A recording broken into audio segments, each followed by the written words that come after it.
Okay, good morning guys, can you all hear me? Better?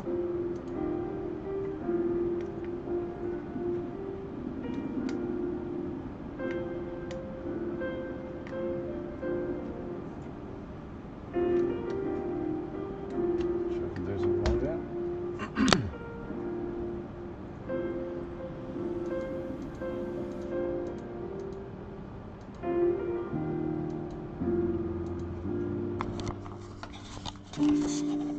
Is that better now, Rich?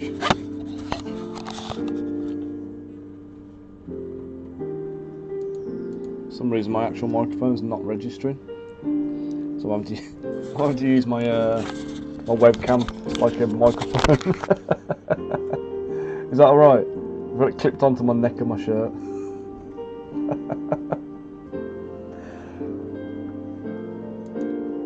Okay, let me just turn the music down a touch because it feels a bit loud to me.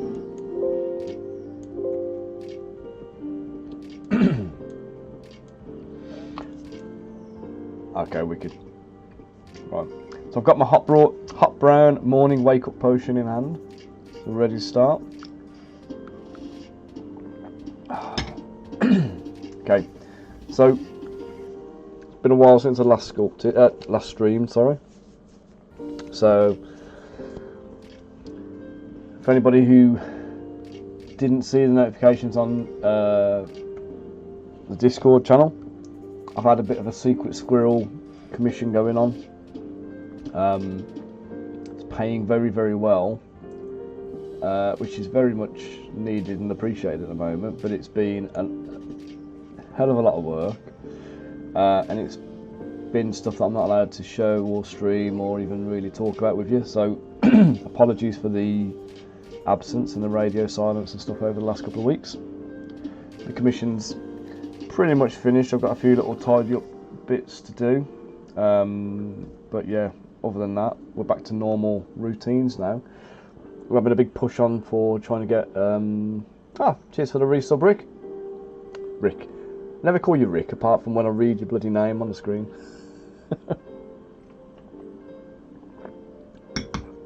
Rich. Thanks for the resub, Rich. So yeah, so working through Crystal Collapse now. The model on screen now, you might recognise him. If you're an anime fan at least. So we are obviously anime fans. We are JRPG fans, and this guy is Goblin Slayer. So they bringing out a new game then? You've been drinking, Rich?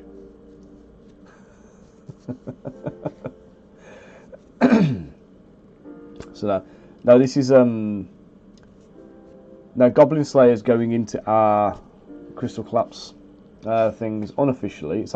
This is our Hob Slayer. Oh, Footsore, yeah, Footsore. They're basically doing so. Andy's plan all along has been to branch out and do a fantasy version of the Baron's War.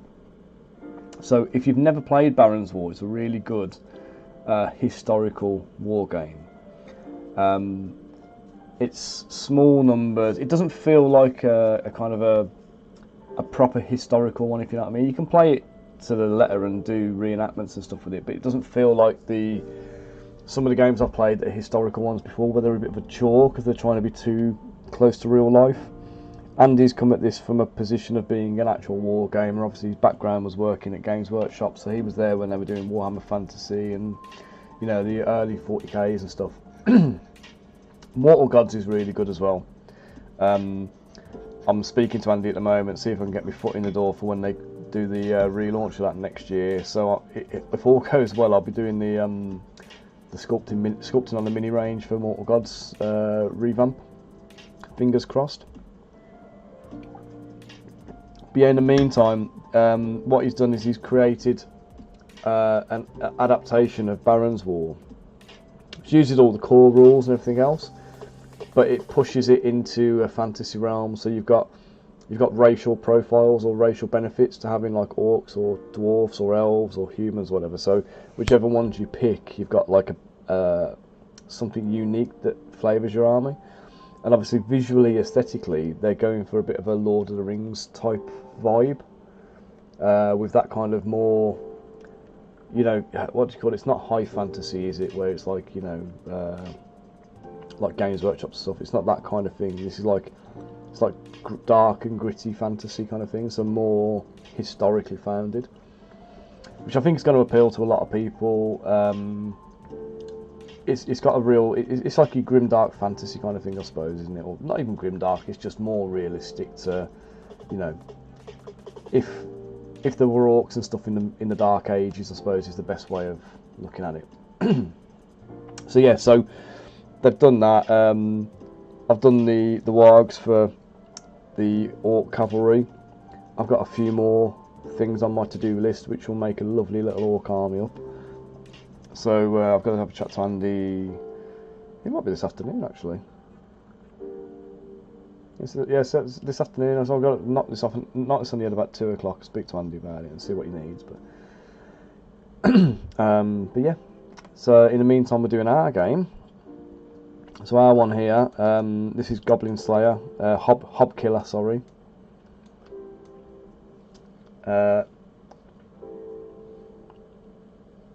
Cheers, mate. Yeah, Hob Killer is going to be one of our mercenaries in the game. He's a limited edition one. He's only going to be available to people who subscribe to the mailing list and then back the Kickstarter. So we've ummed and ahed about doing pre-orders, and we've talked about doing what do we call it now? We've talked about doing a Kickstarter, which was our original plan, and then we changed the original plan, and we went for the idea of doing, like, pre-orders through the website directly. And then when it come down to it, we were basically saying, like, the problem we've got if we do pre-orders is that we've got this commitment to a massive lump sum of cash to buy in the various components. And unfortunately, if you don't get the lump sum of cash, we've still got to pay out for the all the stuff, because to fulfill quantity, or to get these things bought in, we've got to buy minimum quantities, like 1,000 units. So we're going to go for Kickstarter instead and try and get at least the minimum funding we need to produce the game. I think it'll be probably around about the 20-25 grand mark. Oh, cheers, Rich. Yeah, basically he's basically like everybody takes the piss out of him in the show. All the other adventurers and stuff do, because there's all these, like, adventurers going off into dungeons and whatever else. And he's basically, you got all these adventurers going after these high level things. Imagine like a D&D game where everyone's going after, like, demons, and they're going after, you know, ogres and trolls and giants and things like that. And this guy's literally only interested in killing goblins, and everyone thinks he's like a weirdo, and they're taking the piss out of him because he's only wanting to kill goblins. And then they're all there in all their polished armour and stuff. Yeah, a little bit, I suppose. He's there in all his they're all there in their polished armour with their fancy weapons and stuff, and he turns up with all this grubby, battered, knackered swords and armour, like tiny little short sword and a piddly little buckler.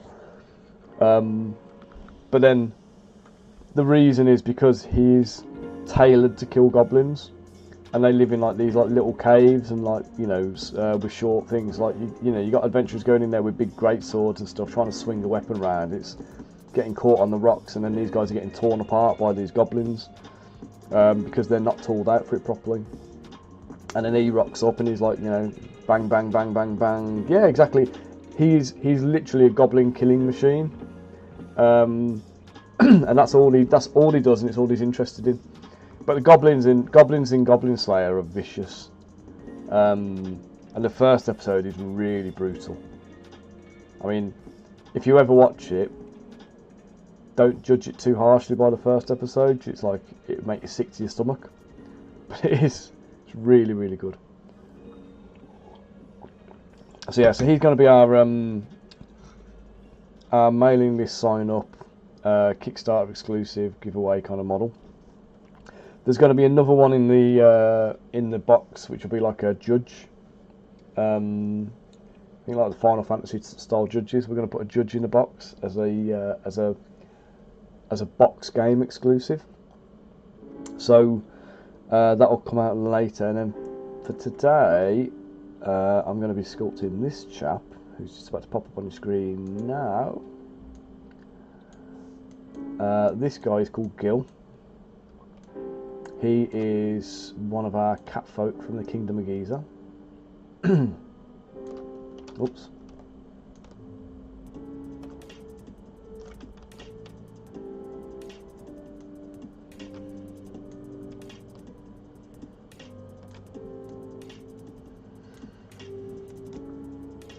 Which I know the cat folk are a winner usually for people.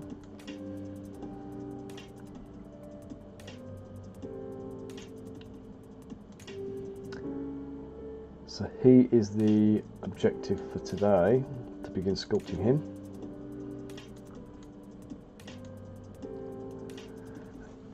So I need to do some hench base mesh for this guy. Let me just save my Goblin Slayer. Hob Killer, sorry. I've got to stop calling him Goblin Slayers. Hob Killer. We're calling our goblins hobs. Not the old English word for a goblin.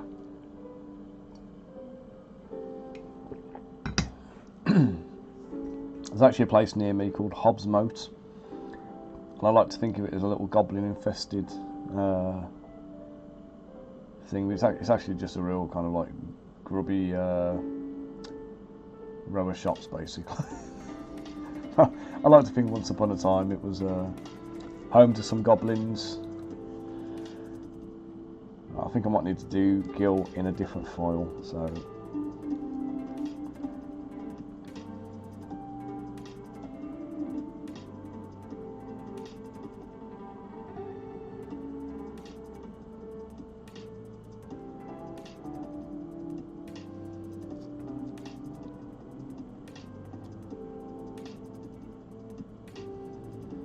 I think this file I'm working on here is getting a bit too big. Let's merge him with the ruler, the base and the rock.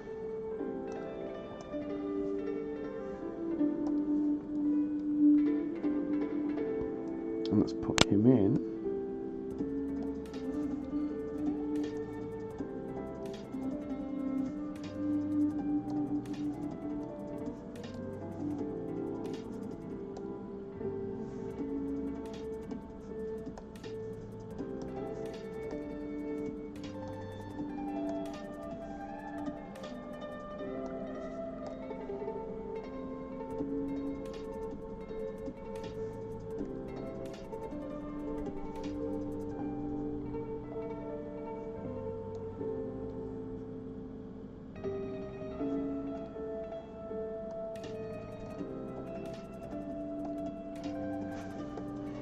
That's what I want. Let's pop them in there. Oh, I think he's perfectly scaled already, actually. He is.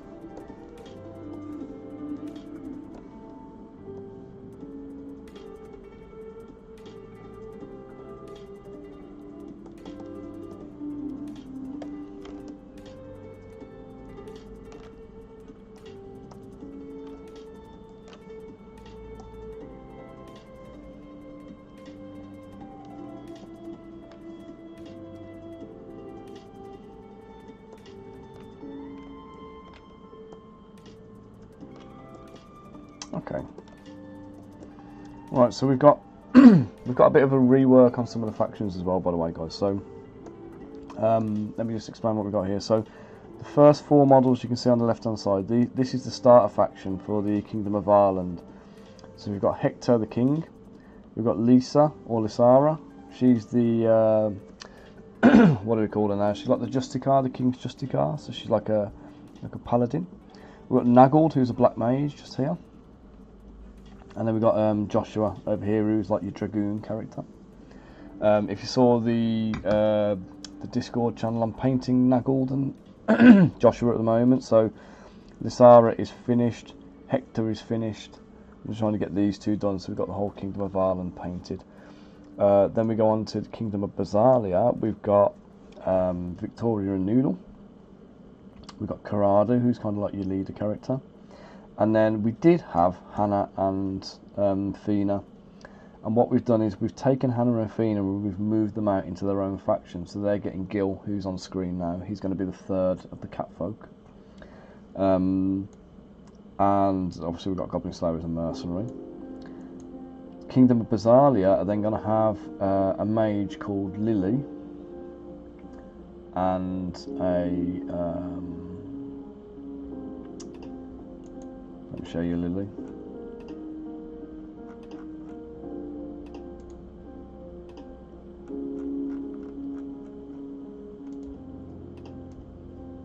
So there's Lily. So that the Kingdom of Basalia are going to get Lily as a mage in in place of Fina.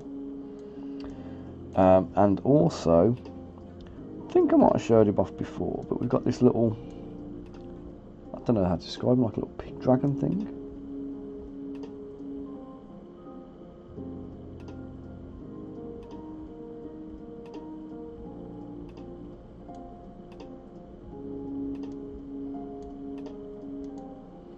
This lovely little chap, his name's Taro. So Taro is the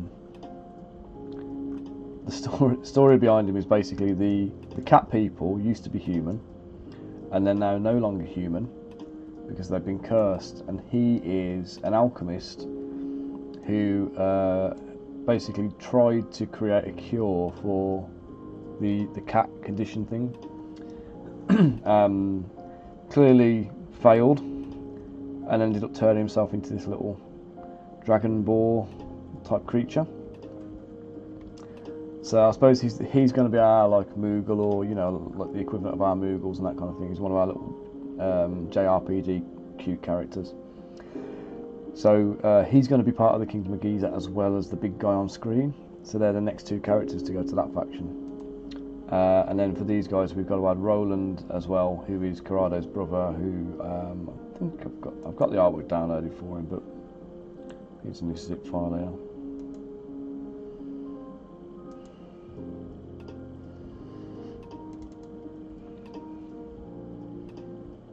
Here we go.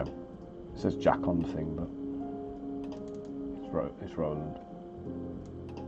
Oh, here he is. So there's Roland. And then we've got, I might as well show you the rest of the characters. I don't know what they are. We've got Titan, who's obviously going to be one of our summons. We've got Nothing to See Here. Let's not talk about that one. I'll just linger on it and let you see him for a little bit.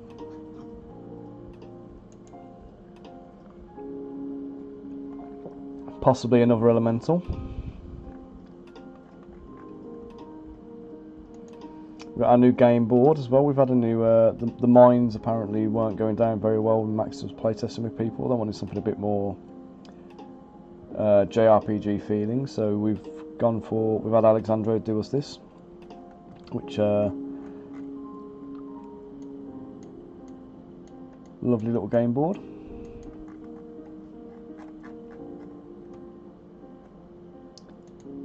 We've got Lily. Taro. There's the artwork for Ifrit. He won't be getting a new model, by the way. This is based on my actual sculpt already. So, and then we've got Gil and Hannah. I've only got Hannah in this file because I haven't got the artwork of Hannah without the background, so I just downloaded it from the folder. So there we go. There's some new stuff for you to see. So, some stuff that's going to be coming soon.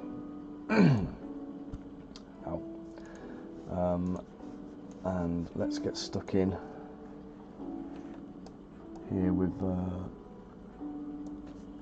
need to clear up the file a sec first.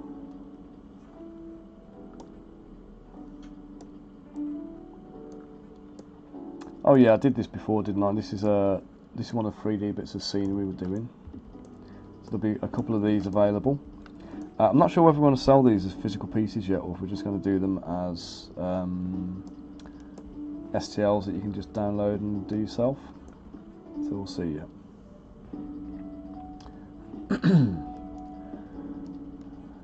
Go. I want to try and keep away from doing STL files for this if I can help it. I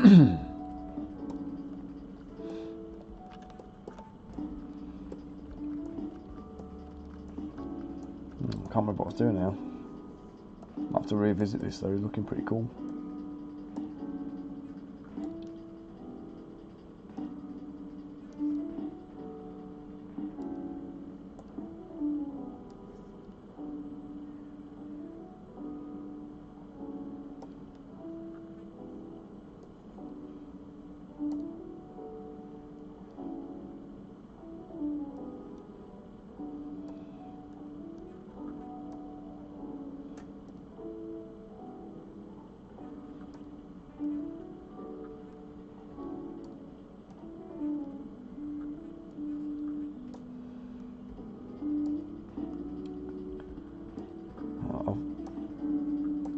Remove some of the weight out of the files. I wonder if I can get away with it now. We'll see how long it takes to save. So one of the things, sometimes when you're doing Zbrush stuff, the more stuff you add to a file, the bigger it gets. And you have to kind of pare it back a little bit at some point and say, right, you know, it's gone too far, it's taking too long. Hey Kev, how you doing, matey?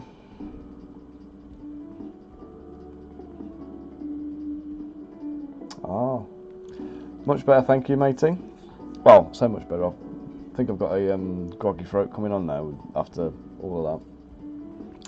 But yeah, I was on a mega stress out before.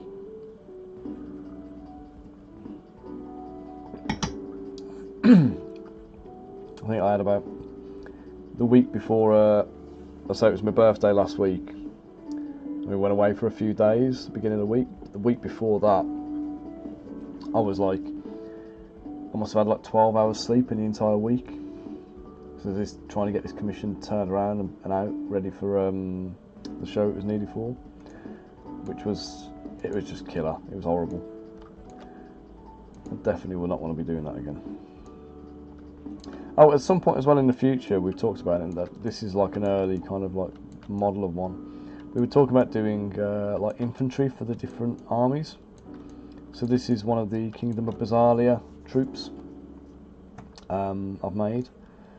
It's early concept yet, so it's probably still going to change an awful lot before the final version, but that was just something to have a look at.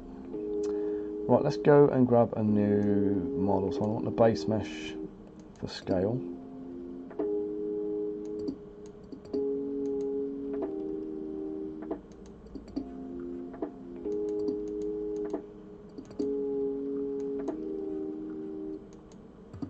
Cheers, dude.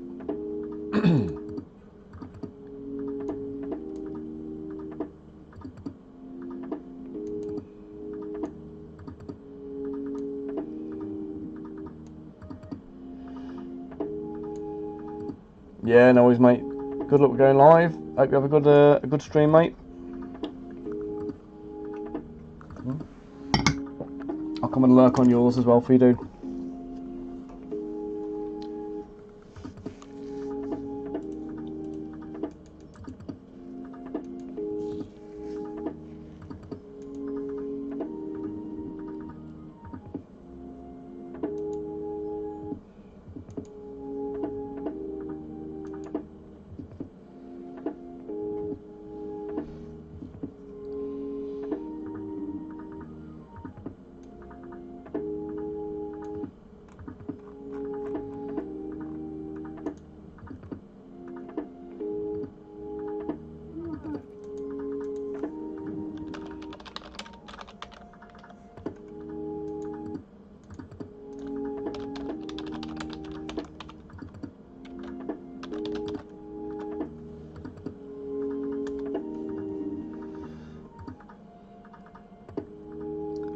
Let's just mute Kev's stream.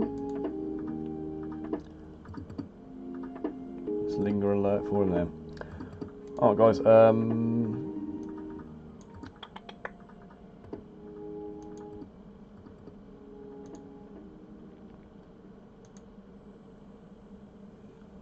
Oh, bugger. Come on, autosave, you're not even welcome here. I've only just saved myself.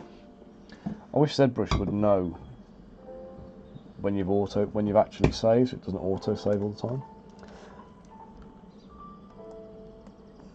Okay, we're going to bring in and import a new base mesh.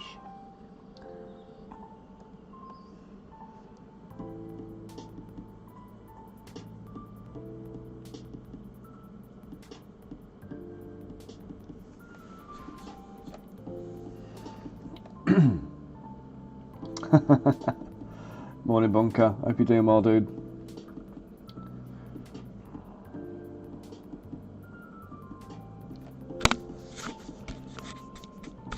No, Zbrush isn't going to do anything that's going to make my life easier, mate. The opposite, if anything.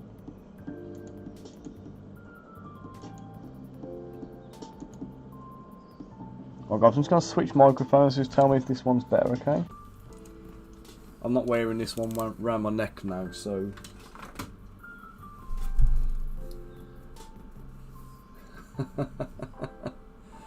Great minds, Bunker, great minds.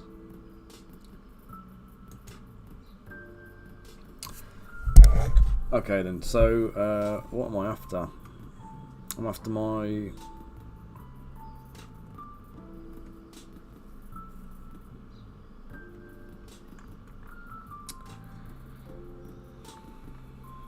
Oh, knackers. Right, let's get Corrado. Let's start with Corrado because he's scaled properly. Ah, there we go, Mr. Powder.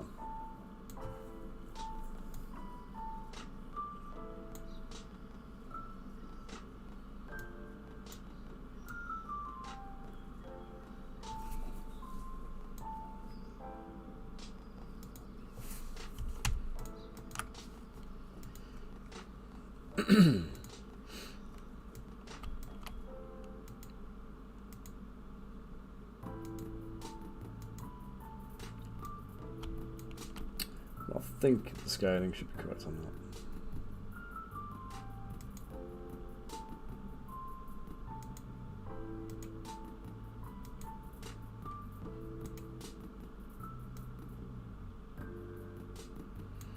Or not.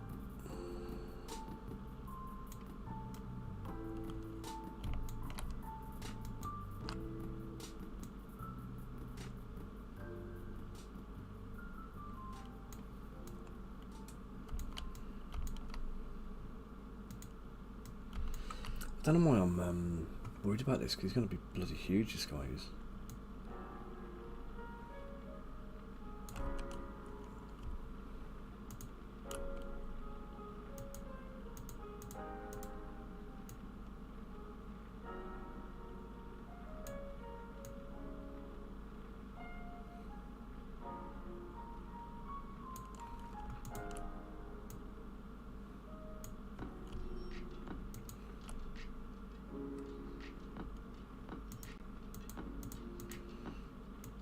So I'm going to start by just making a little bit of the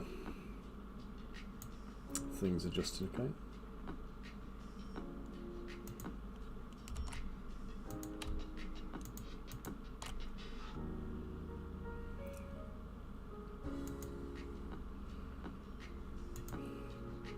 There's a few more people on the stream at the moment. I'm just going to show you him again in case you missed him the first time around. This little chap over here is our mercenary limited edition exclusive for anybody to sign up to our mailing list and then back to Kickstarter. So if you sign up to the mailing list and back, this guy's going to be chucked in as a freebie for you. So we'll obviously advertise that better when we do the campaign, but just give you a heads up now. If you want him, that's the only way you're going to get him.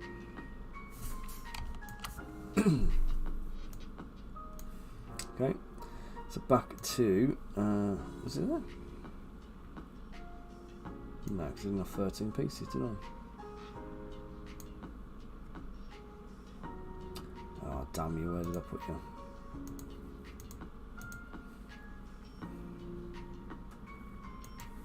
There it is. Right at the bottom. Yeah, back to school, mate. It's my daughter's birthday today, so she's gone into school, but she'll be back later on, and yeah, very, very much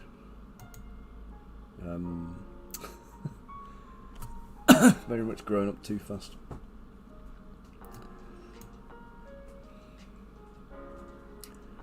Just delete that. Don't need Goblin Slayer in that. Hop Killer even.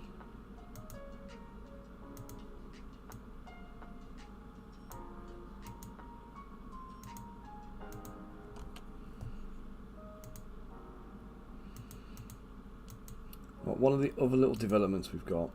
So again, if you've seen the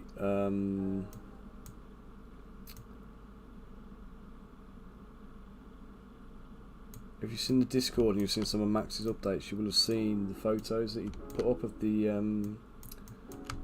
game he was playing the other day. Game testing is going very, very well. It's been very well received.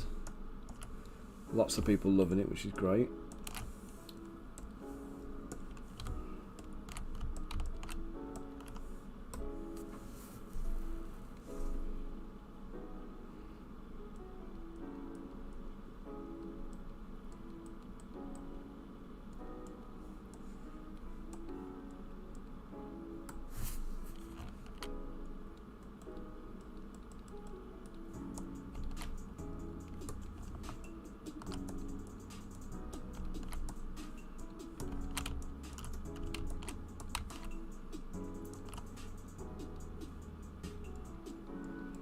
How about yourself, Bunker? Your kids back?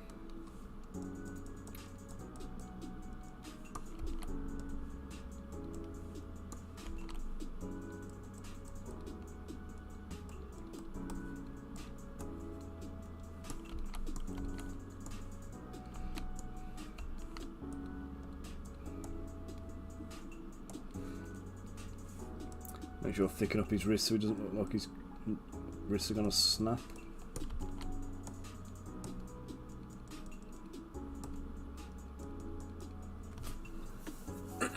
Last week, you've had a bit of peace and quiet for a while then. Yeah, mine were off last week. We were away at the beginning of the week, Monday, Tuesday, Wednesday.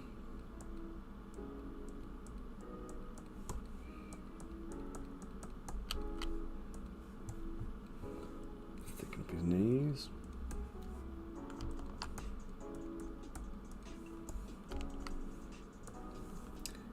Any comments about skipping leg day or anything?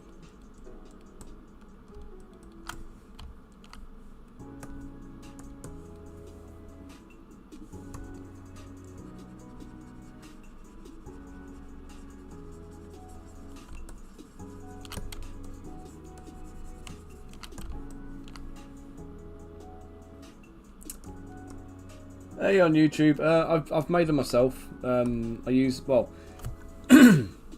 some bits I have purchased from Zbrush.co.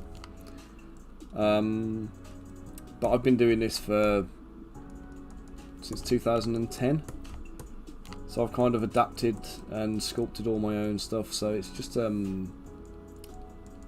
time saver. Sometimes I don't start with a base mesh, but most of the time I do, because it's if I'm doing a human character or humanoid, obviously it's just a time saver to just have a form there to work with. But I would definitely say if you're not familiar with anatomy before you start, I'd definitely advise get familiar with it before you start using like base meshes, because it will totally bugger you up. Because what tends to happen, you see it a lot on Kickstarters where people they're not familiar with anatomy and they use a ready-made base mesh. And what you always tend to see is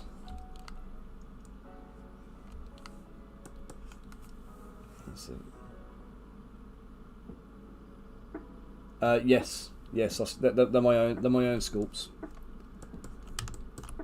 So this is just this is one I use a lot because what I do, because everything has to be the same size and scale.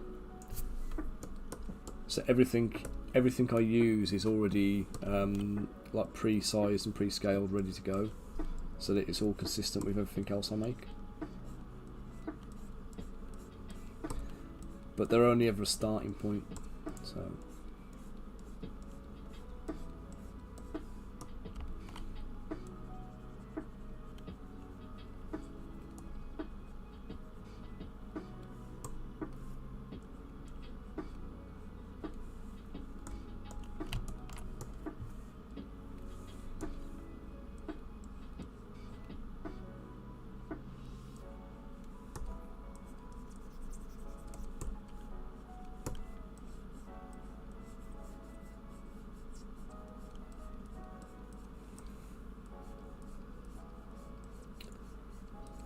Let's get some muscle forming.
I should put some of my base meshes and things I use on my website to sell, shouldn't I?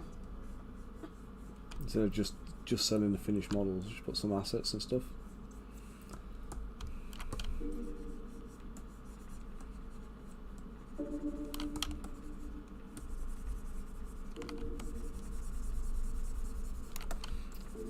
So a touch of smoothing out.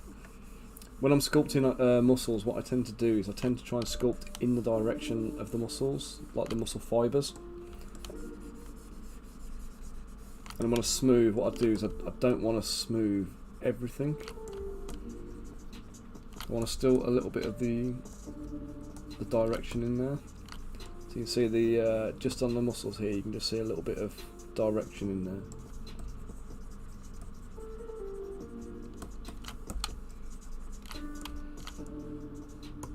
A little bit over the top. Let me just flatten them down a touch.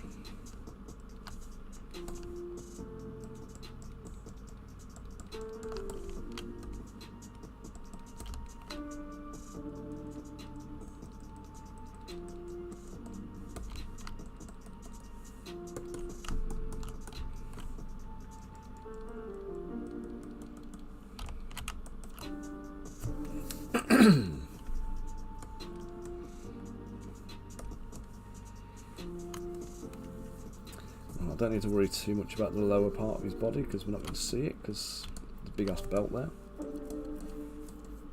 This part of his I'll just sculpt a bit into there.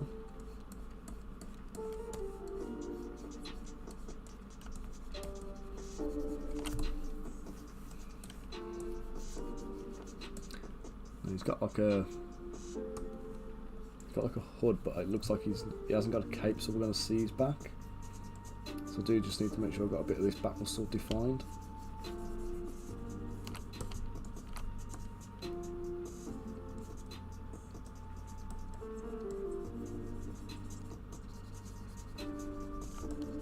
We're not going to see the stuff right at the top of his back because we're not. And the bottom of his back here, we are probably not going to see that either, so let's not worry too much about it.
So we want him to be a little pinhead.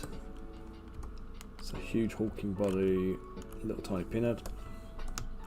We're going to be doing him in a wider stance, so I'm going to make my life easier. Give him that stance to start with. So anything I put around his waist, if I sculpt it hanging down flat while his legs like that, once I've widened his stance out, we're going to lose that. Okay, so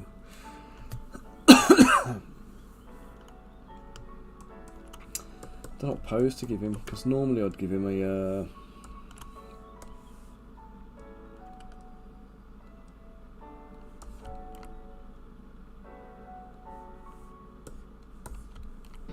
normally give him like quite a neutral pose, but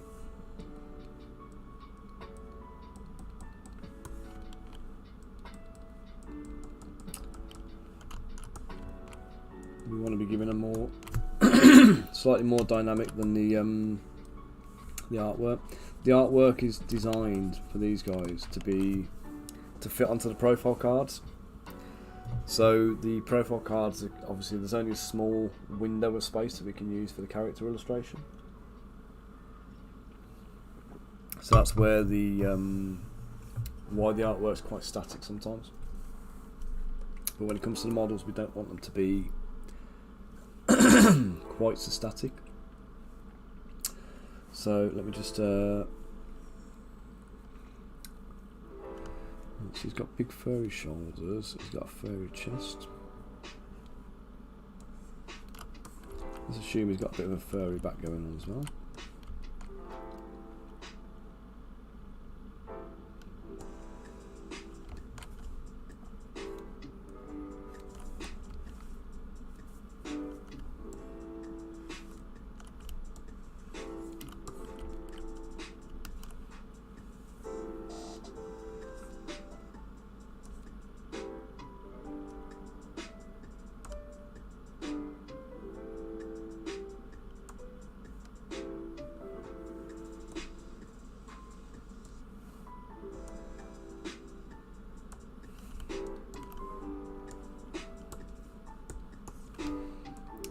Delete all the internal stuff, which I don't need. Delete hidden, close holes. Let's just do a Dynamesh with the group and polish on. Auto group it first.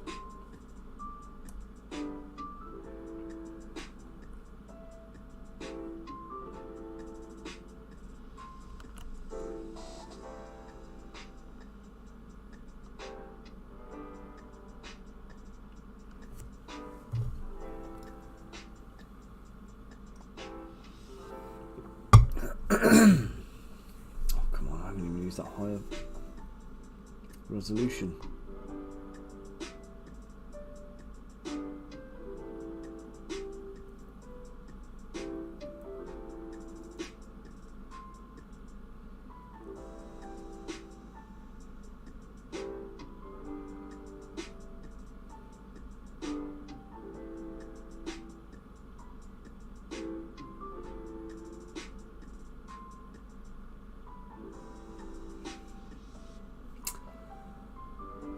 Oh, you guys can't see, I'm not just sitting here doing nothing. That little spinny cursor there is telling you that Zbrush is thinking about it.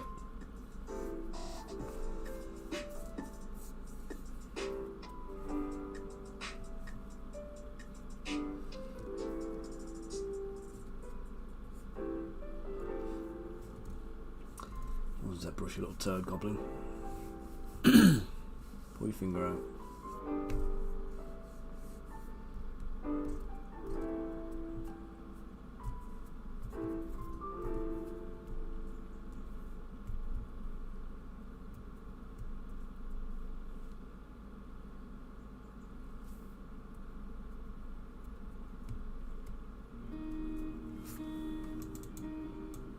Come on. I'm not even asked you to do anything difficult, Zbrush.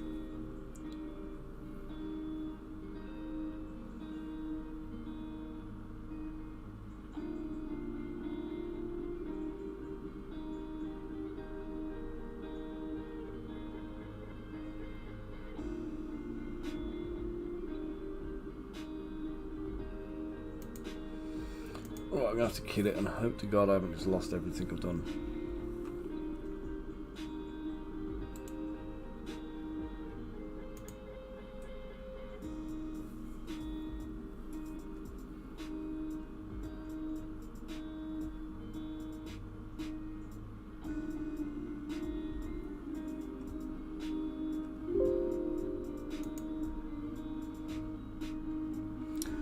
Oh, you gremlin.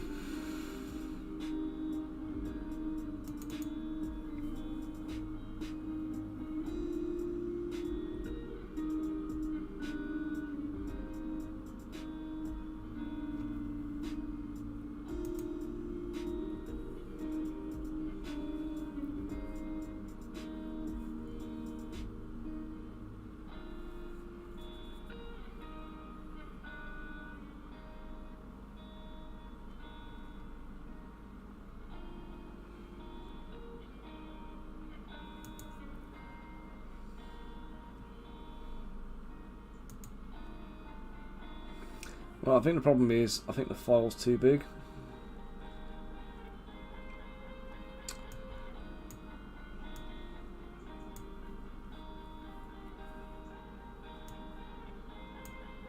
So what I'm going to do is I'm going to export the...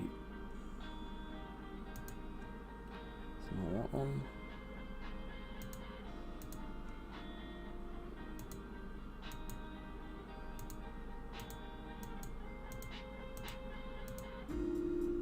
This one. I'm going to save this out.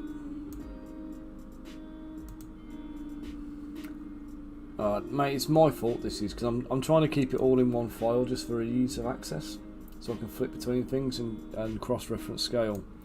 And unfortunately what's happening is, I'll show you in a second, but the file size is going to be ridiculous on this, and I think it's causing a lag. And then what will happen is, anytime Zbrush wants to try and do an autosave,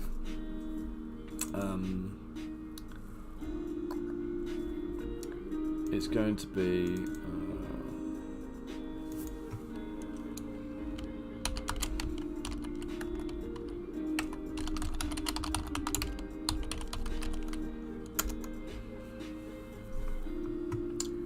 so I'm going to do that. I'm going to do a export of Corrado as well.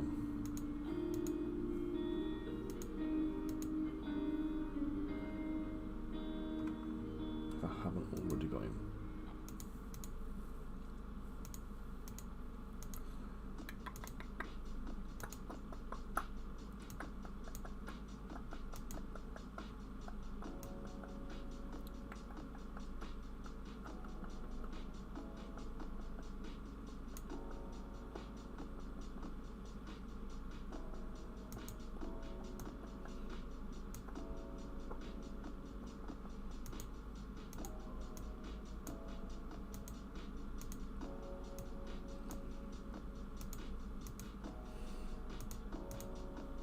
Gerardo, where are you?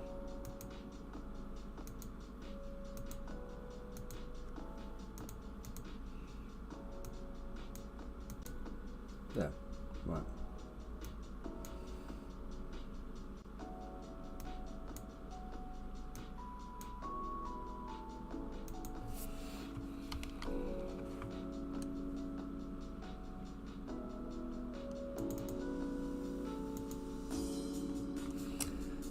Okay, now I'm going to start a new file.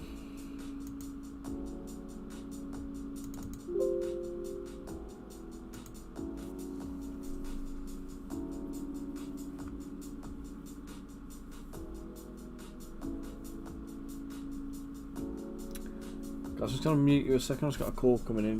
Give me 2 minutes, okay?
Alright guys, back now. Let's load in Corrado and we'll bring the characters in later. So just to show you why I'd screwed up on this one. If I go into my sculpts folder, I find my crystal collapse CC3, I think it was called.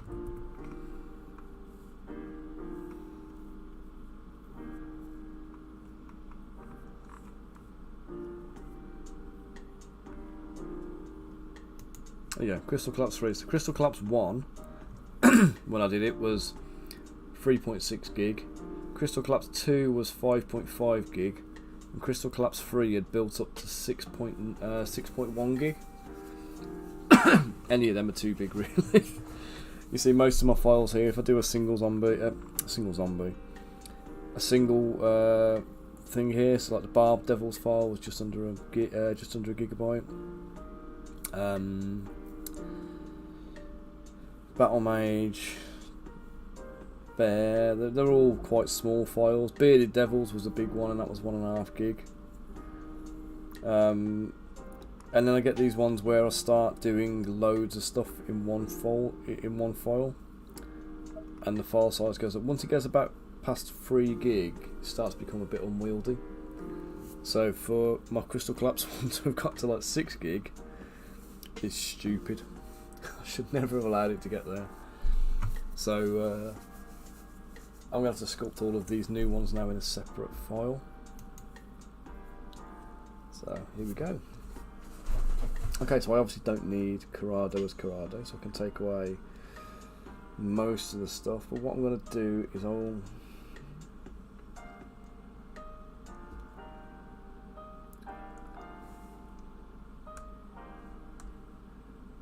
delete.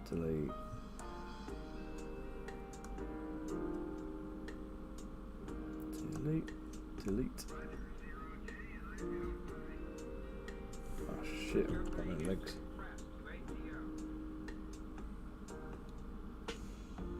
Right, let's just delete it.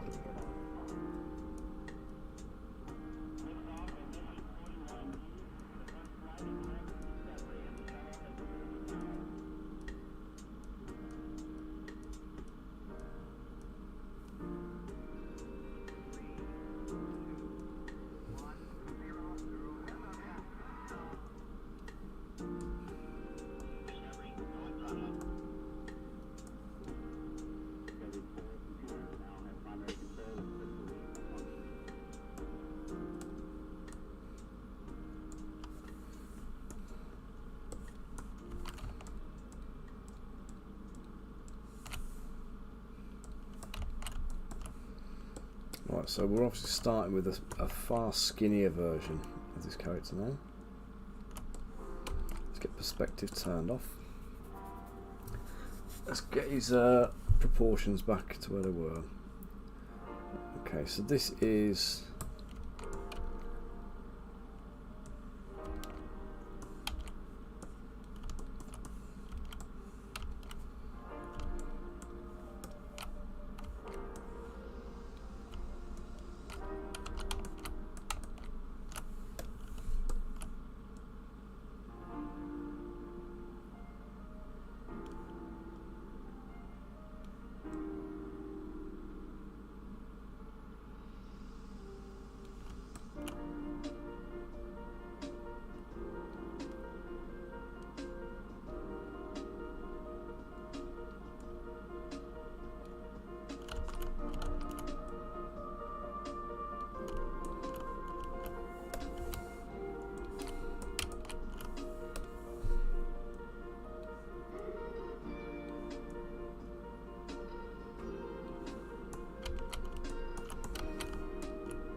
realise this looks ridiculous at the moment, but I'm hoping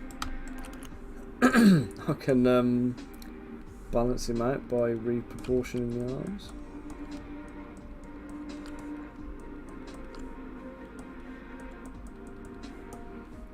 I've made the original version of this that I started with like far skinnier on purpose.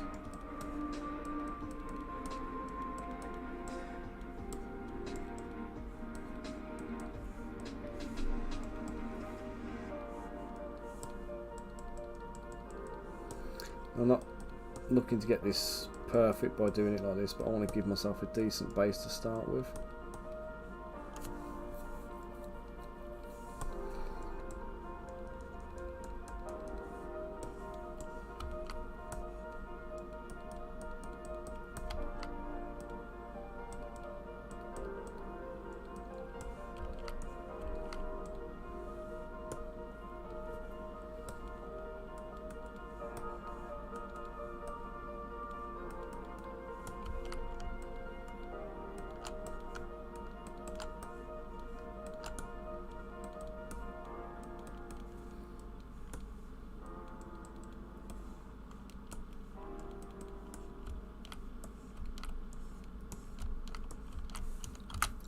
Let's give this a save because I've not saved it yet. So let's call this one.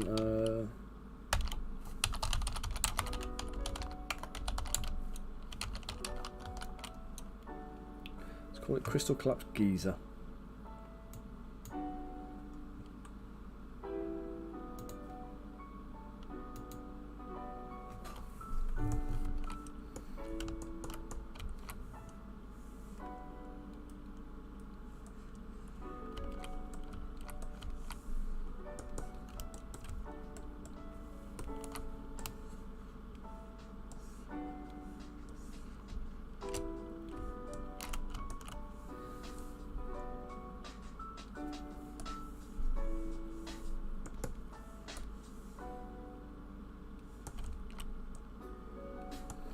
Make his hands big.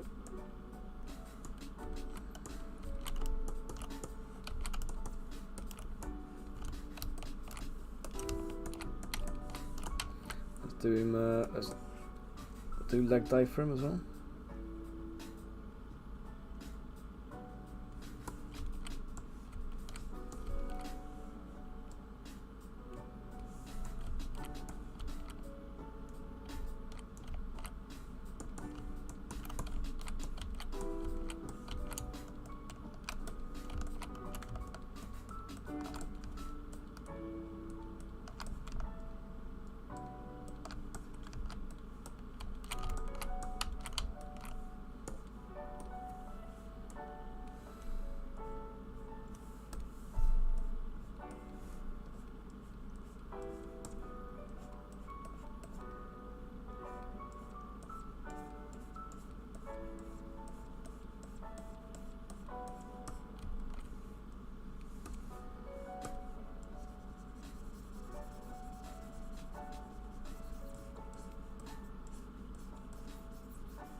Shoulders.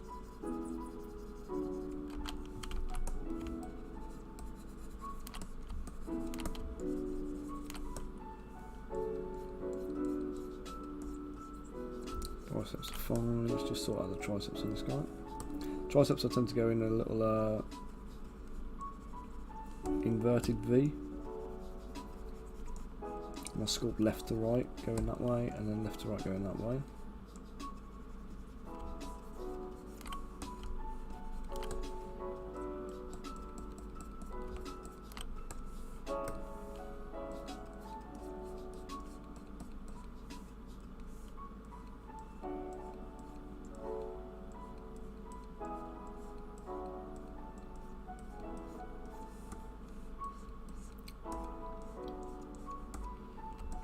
Carve in a little touch for the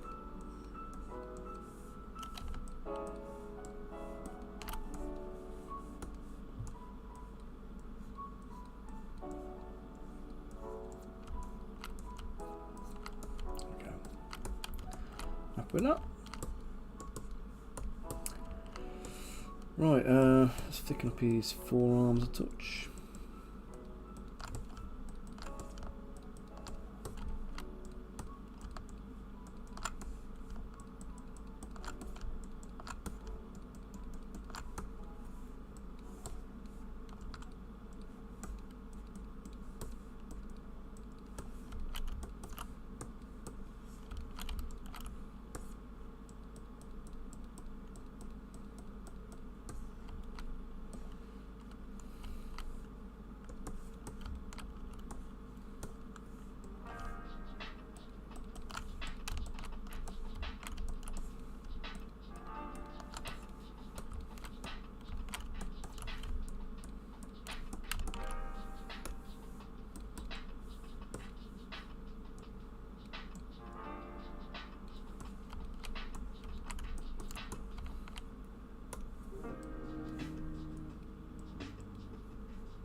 I'm not going to be too concerned about the legs because they're all going to be completely covered. I'm not going to sculpt all the muscles and stuff on them because that's just going to be wasting time.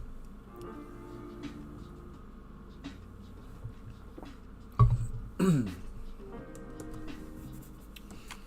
so let's get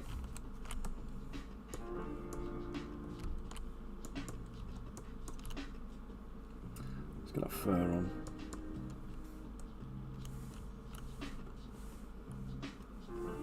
We get the floor first.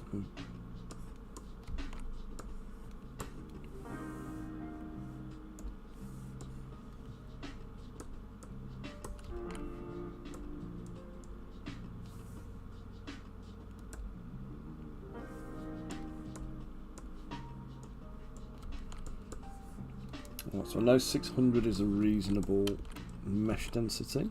Let's keep with that.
Extract that. Too much. That'll do. Okay, so we're going to take the innards out.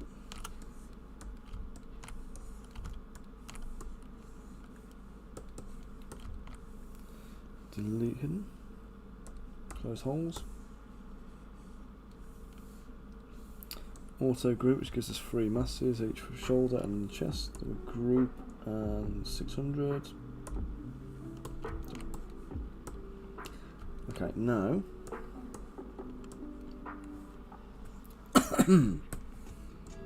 let's get sculpting some fur texture in here. And bump the intensity up a touch.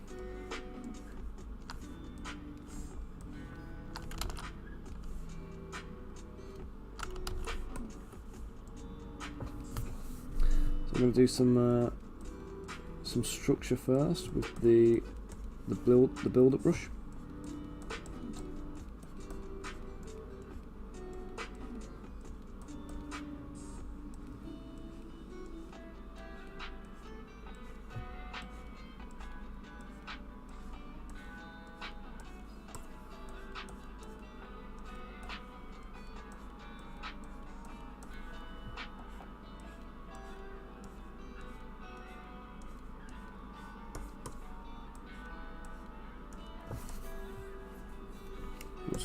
We'll smooth this out, and then we'll get the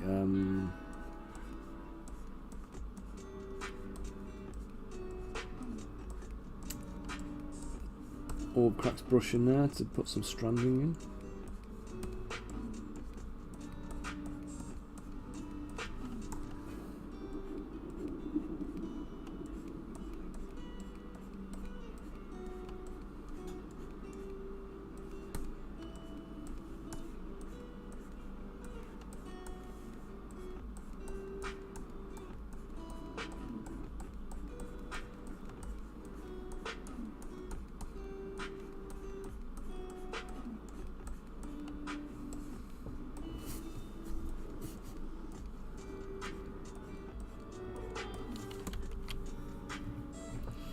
Let's just do a polish on that, group and polish, there we go. That's smoothed it out a touch.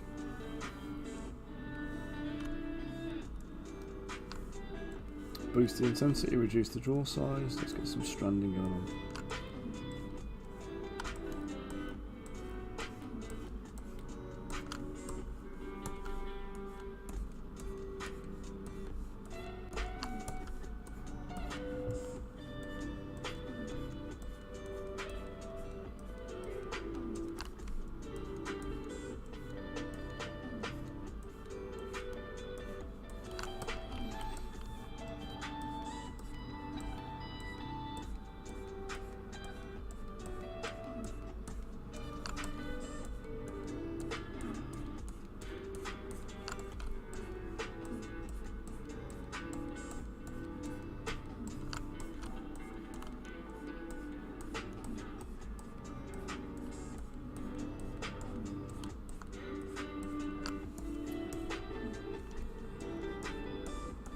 One of the key things we have to do here is blend this as well.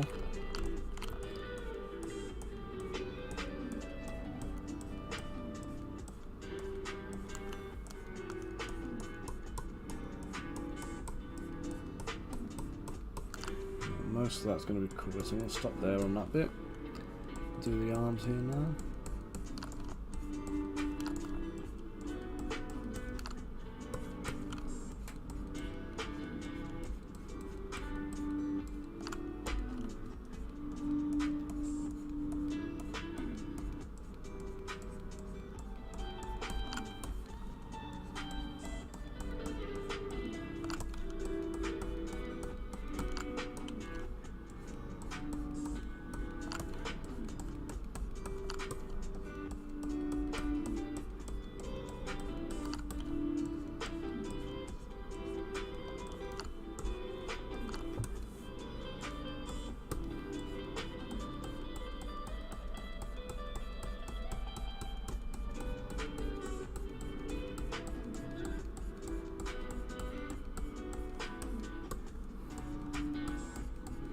And this is me just blending it. Oh, turbo. Right, just blend the edges in.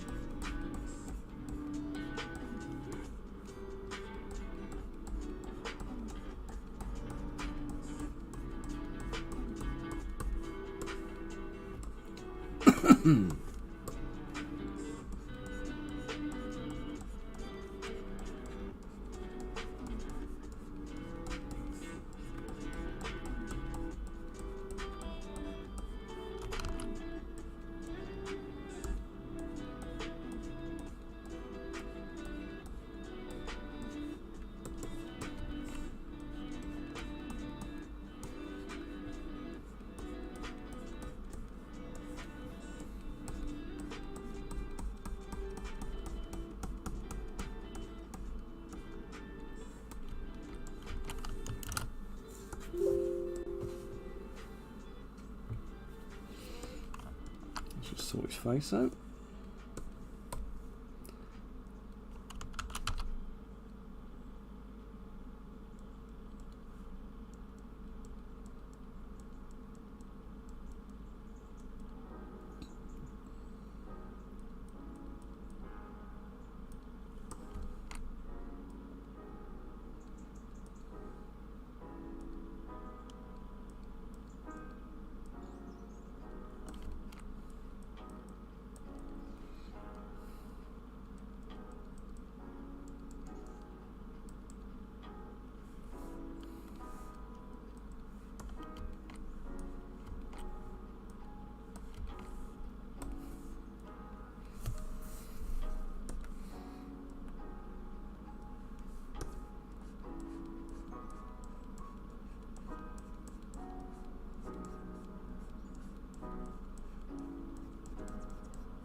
I can't remember, I need to check the Fina model.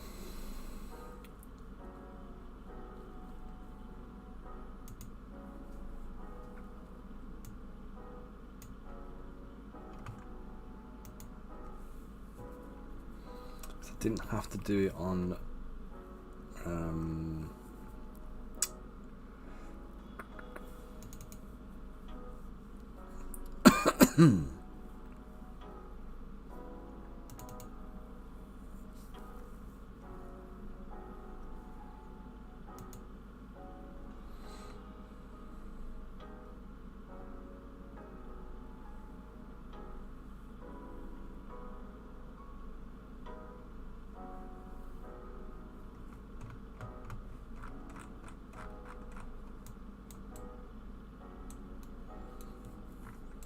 okay, so I gave her a little cat nose, but I didn't give her a cat mouth. I just changed the profile of this. Okay.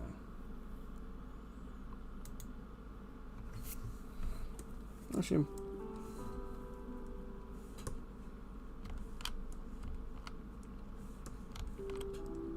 I'm quite happy with that. Actually, that's not bad.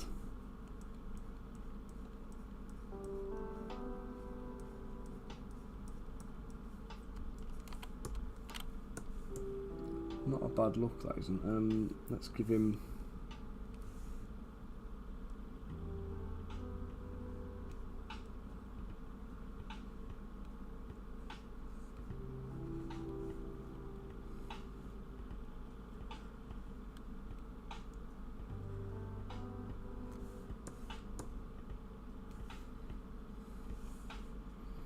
Oh yeah, let's lose them.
Right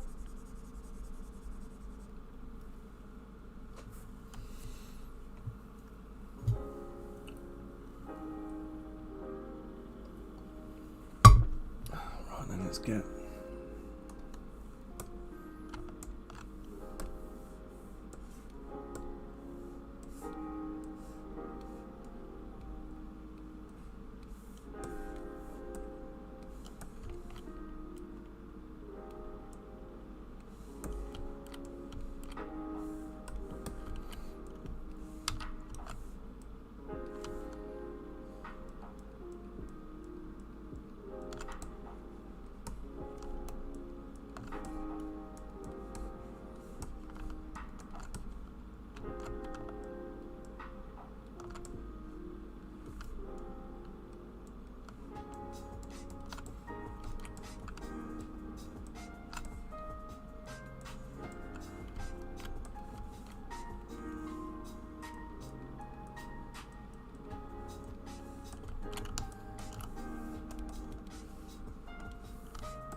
That's a weird one. I've just noticed here in the design where we've got the headband coming around. The headband would be going straight into the middle of his ears. So I need to change the angle of the headband. I'm going to put his ears in the right place.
Save. Let's drop a sphere in there.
Trying to preempt the fact that this guy's head's going to be turned somewhere the wind's going to be blowing and it's going to make his clothes below to the left. So I need to make sure whatever direction I end up doing this guy, that his head is, well, his head matches the wind direction and everything else.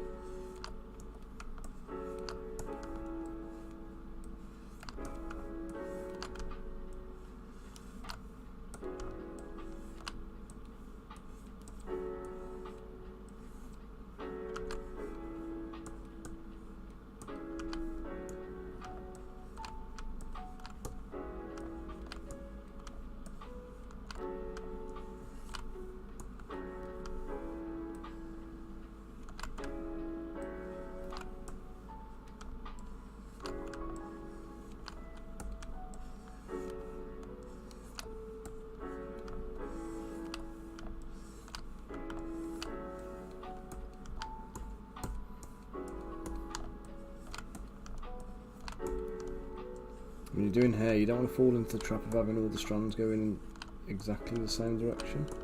Looks unnatural. Especially if you're doing like some billowing.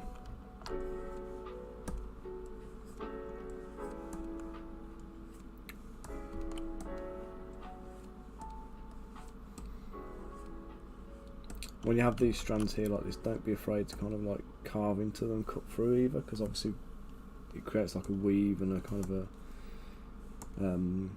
not in a hairstyle kind of weave, but like, you know, it's like a woven pattern with the hair, so that strands going over and under each other.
Quite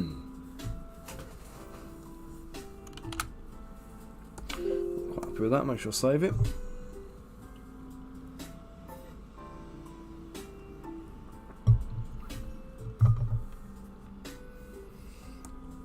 Append another sphere.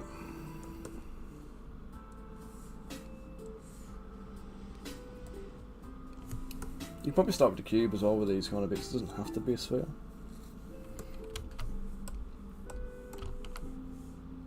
There's no odds what shape it is really, but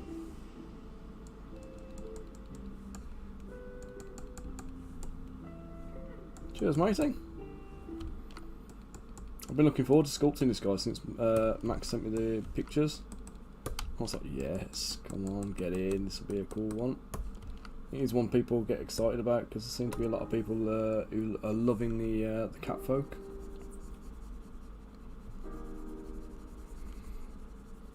And I think they're going to be a very popular faction. So what we're going to do for the Kickstarter, by the way, guys, we're going to give you the option to basically choose any 2 factions to start with. So rather than giving you a box set that comprises of faction A and faction B, and then you buy faction C on top, it will be a case of you'll get your starter set, which will be the game rules, the game board, dice, cards, etc, etc, get all that kind of stuff, and then on top of that we'll give you 2 factions of your choosing. So you'll be able to choose from Giza, which is the cat guys, Basalia and Varland.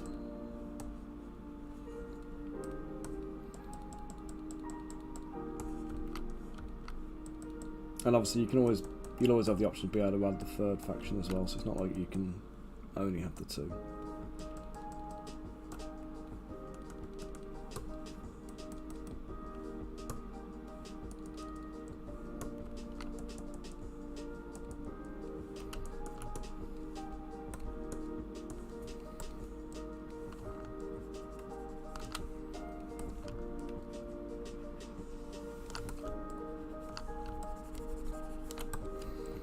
I know there's a reason for the design, but it always annoys me when I see characters like this that have got like the hood, and then they've got holes cut in the hood for the ears to come through.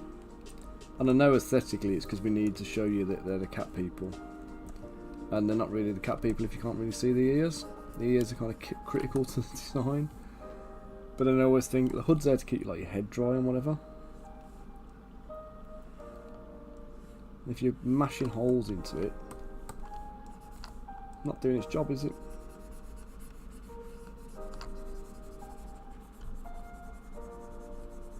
Although I suppose hoods aren't just for keeping your head dry, are they? They could be for keeping like the sun out. For these guys, I imagine they look like desert dwellers. I imagine it's more of a sun thing than a rain thing for these. So maybe it's not such a silly design.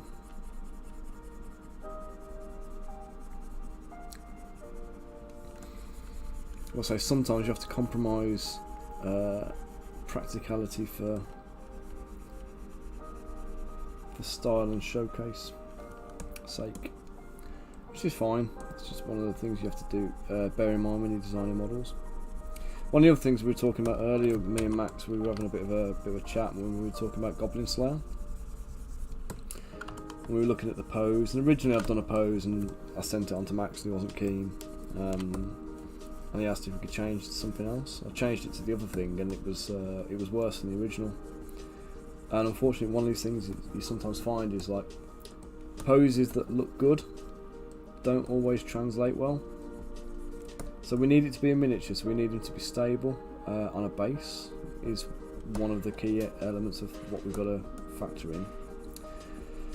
So we don't want too much of the model like not in contact with the base. And if we do have a lot of the model not in contact with the base, like he's jumping through the air or something, we need to obviously compensate for that somewhere by anchoring him down with, you know, flappy bits of cloth that are touching rocks or something like that, just to kind of, you know, keep him in place. Give him additional anchor points that aren't his body. But we also have this this need to create a good silhouette I can't really show you with him now, but you see at the top corner, let me just show you here. So this silhouette, right? This silhouette's got to read. This is where you're going to get your form from. So once you've got this guy posed up, if this silhouette is not looking like what you need it to be, forget all the detail, but like if the silhouette isn't right, then the model's not right. So you're not going to be able to find that good pose. So this little window up here is absolutely key to making sure that our making sure that our model is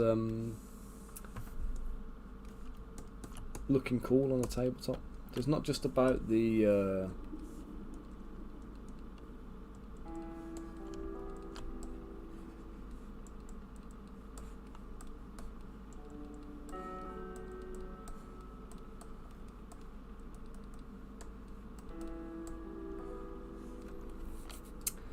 we go. Right, let's just get this.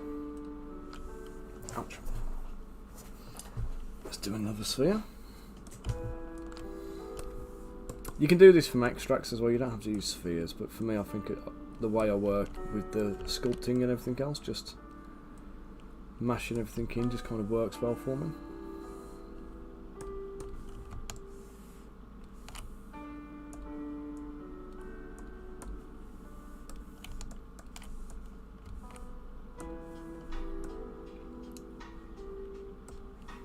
Let's hide that ruler because it's doing my head in. It's going to really get in my way.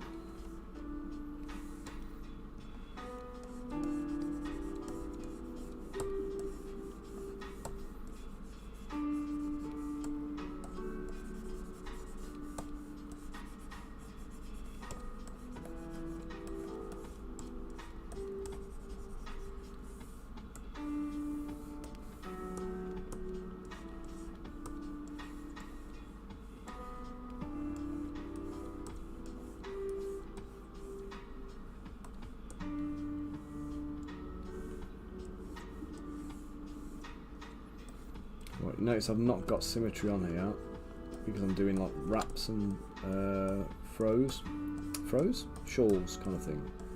It's like this whole bit. If I do it to uniform, it's going to look weird. I want it to look like it's wrapped around him. And you're not going to get that look if you have your symmetry on all the way through.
Just make the cavity here for his neck.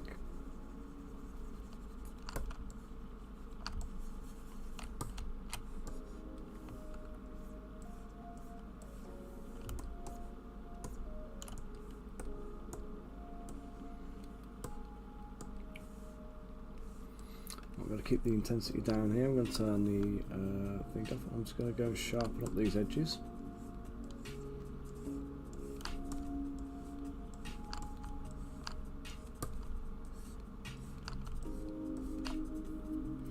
This will help us to create the layering effects, okay?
Tim.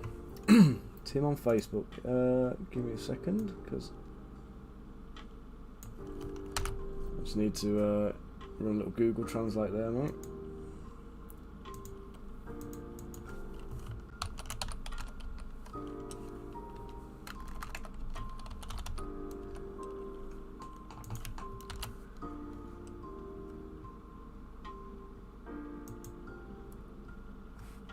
You like this type of advertising more than daily hashtag posts? Thank you very much, I think.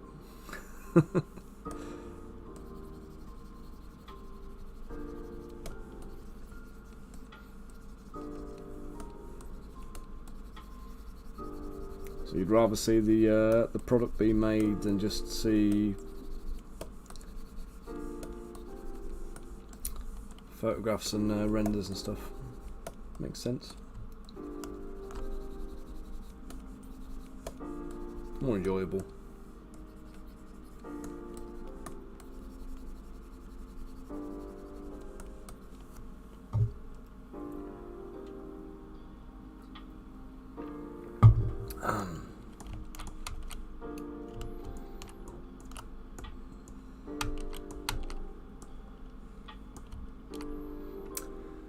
Right, so we need that mirrored.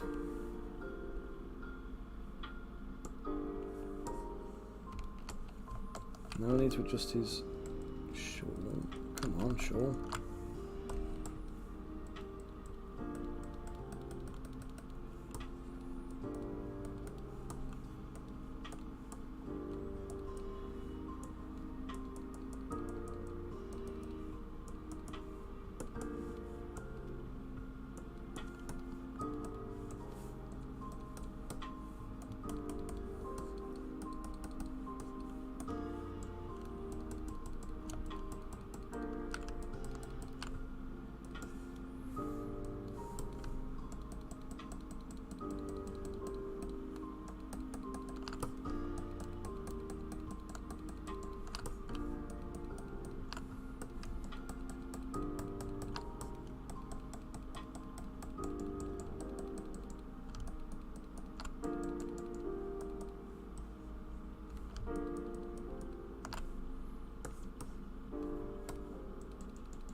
move that a little bit out of there.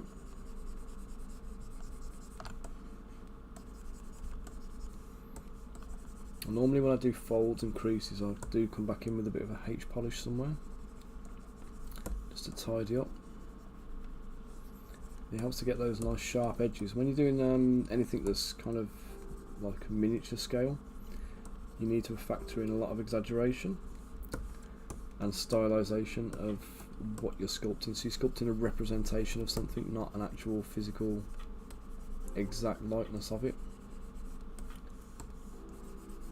because the exact likenesses and the exact properties of a material and whatever else don't necessarily translate well to 40mm scale in this case, but 32mm, 28mm, whatever it is you're using. So it does pay to just, like I say, just go around, just sharpen things up, crisp things up,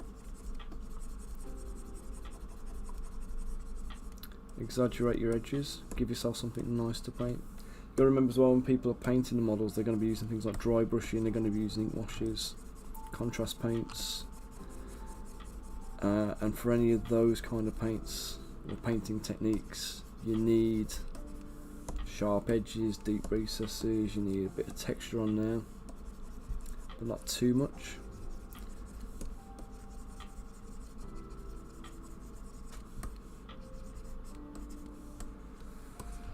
Okay, I'm going to call that bit done.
Get the save. I think I just divided that by accident. Didn't actually know Control D does divide.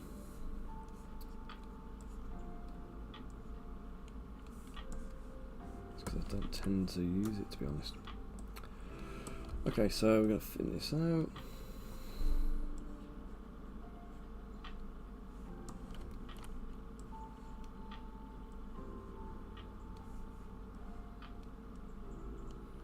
Get it roughly to place.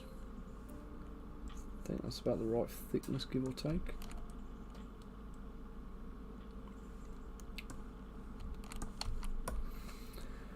Okay, let's move this now.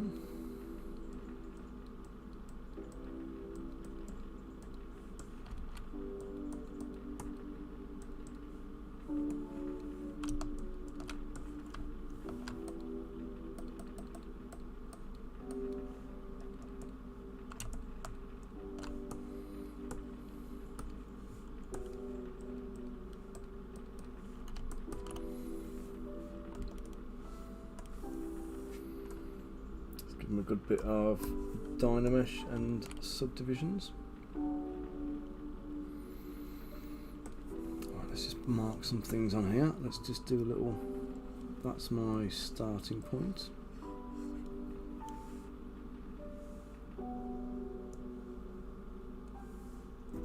That's my end point there.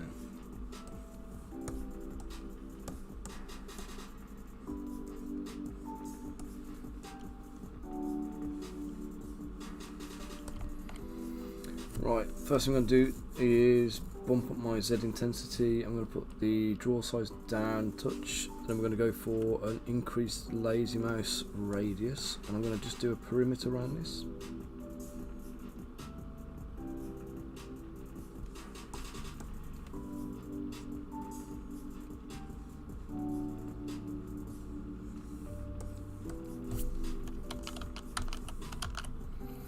Oh, what was that thing that Riz told me about before? It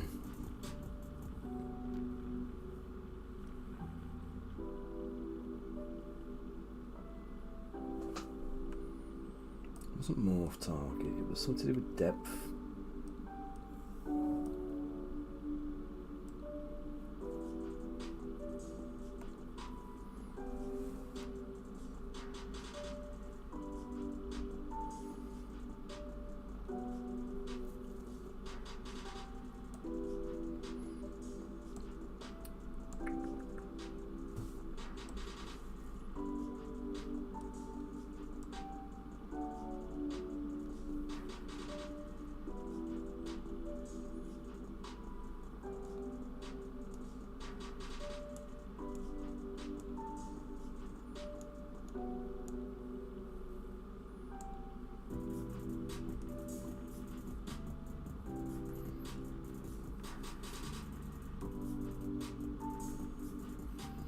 Is it thick skin?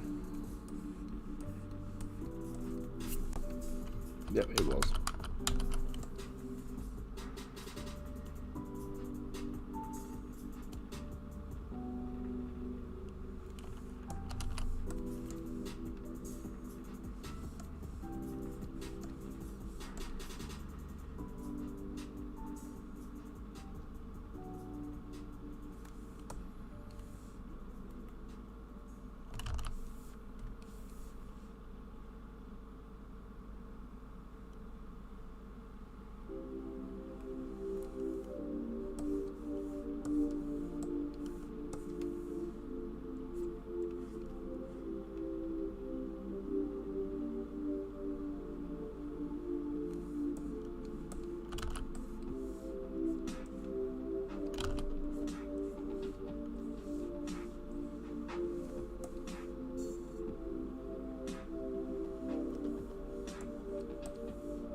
Right, so I'm going to put my laser mouse radius right back down to like 3 or 4.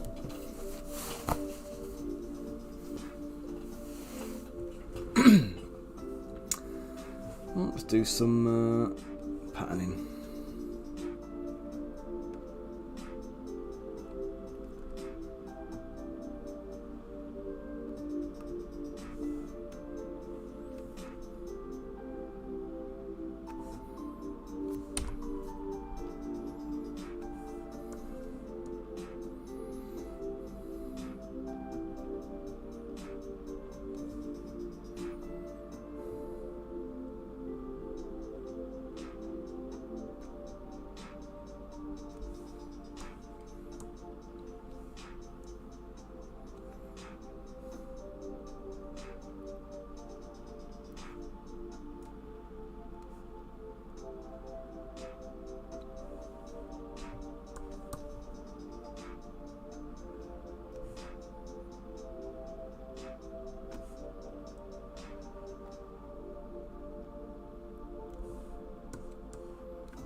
Yeah, how you doing? Thank you for the resub.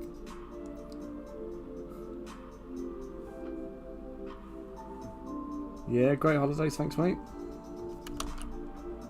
It's been a lovely, apart from the various bits of illness going on, it's been quite enjoyable, quite nice.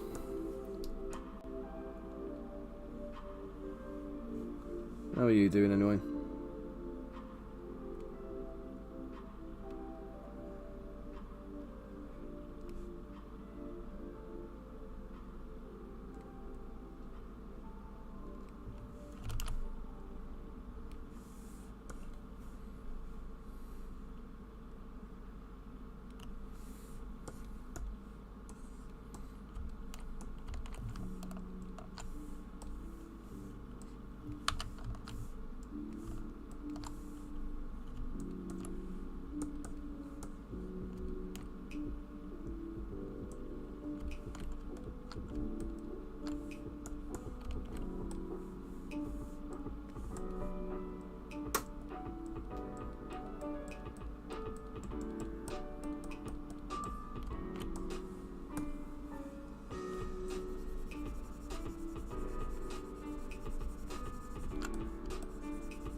Better. Okay, let's do that. Let's keep it as is.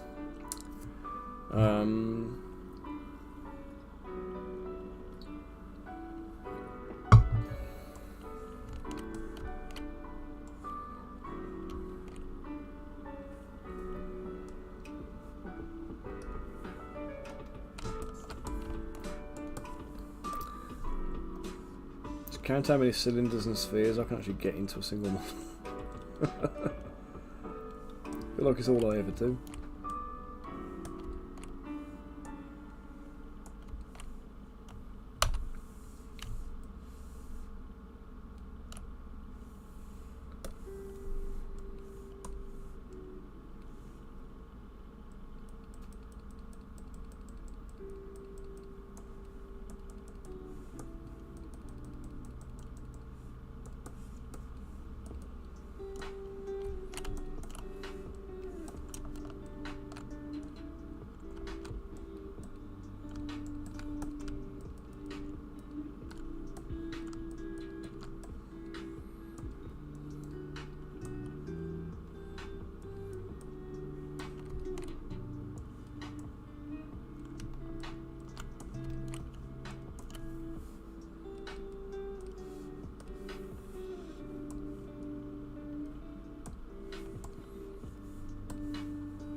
Don't like that being too flat at the bottom there, so I'm just going to pull it down a touch, just give it a little bit of a contour.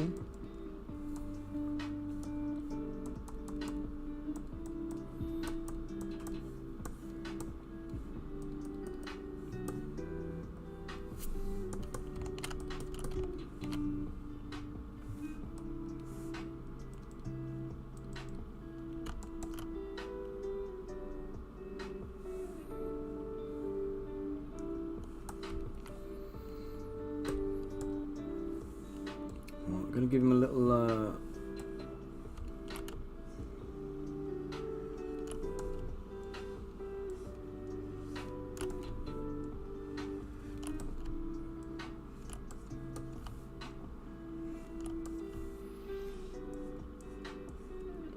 raised ridge around the top and the bottom.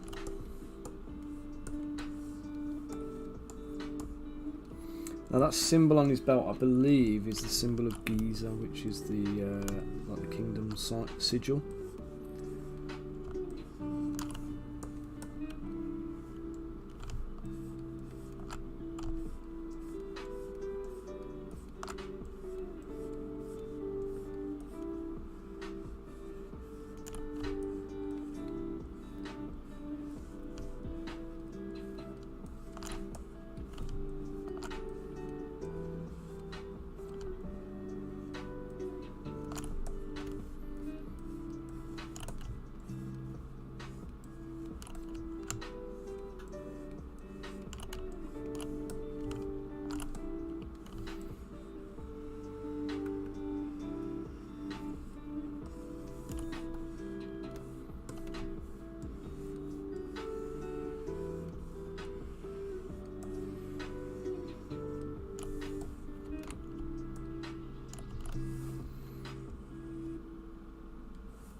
just divide this up a bit, get a bit more resolution in so I can get this sigil extracted.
Okay, next then, save. Whoa. Oh guys, I'm going to just take this opportunity for a quick toilet break. Have a little snack. I'll be back with you guys in a few minutes, so do not go away. Please feel free to head over to the store, lionstower.com, have a little peruse and a browse. Some new products in the store at the moment as well that went up there last week. Thank you, Bunker.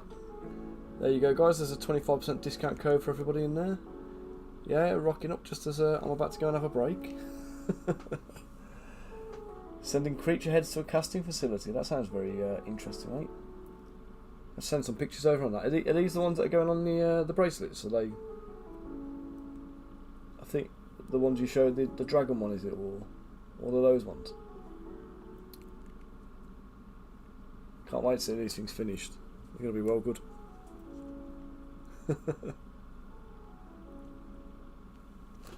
Awesome. Right, I'm gonna go and grab a snack and that, and I'll be back in a couple of minutes. So go and have a browse, buy something from the shop. I'll try not to fall over all these boxes and break my neck. Alright guys, I'll catch you in a minute.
Okay guys, back in. So I'm a little bit later than I thought. I decided I was going to make myself a toasty.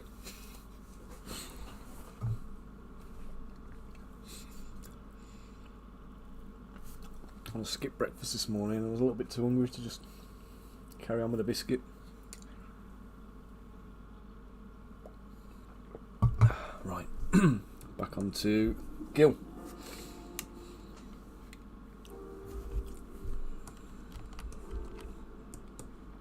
So I'm not going to worry about the pose on him at the moment. I'm just going to go straight in for the sculpt.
Oh, cheese and Worcester sauce.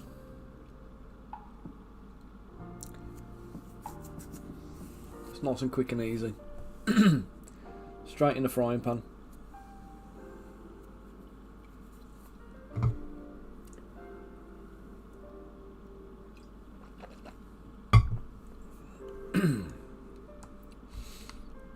We've got some nice roasted peppers and sun-dried tomatoes and stuff in the house, and some pesto. Really, I could have mixed it up a little bit more if I was really bothered, but I was more interested in just get some food in my belly.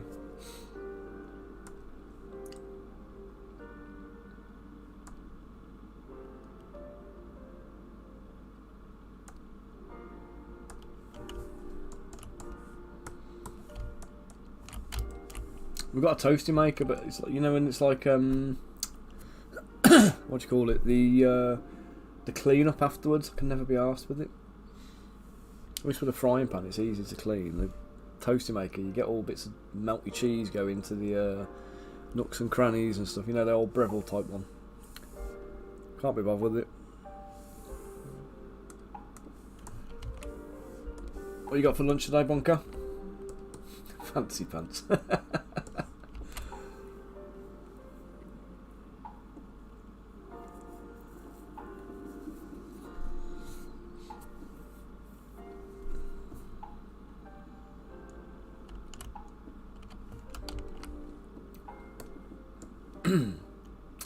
Bacon and mushroom sarnie. Nice.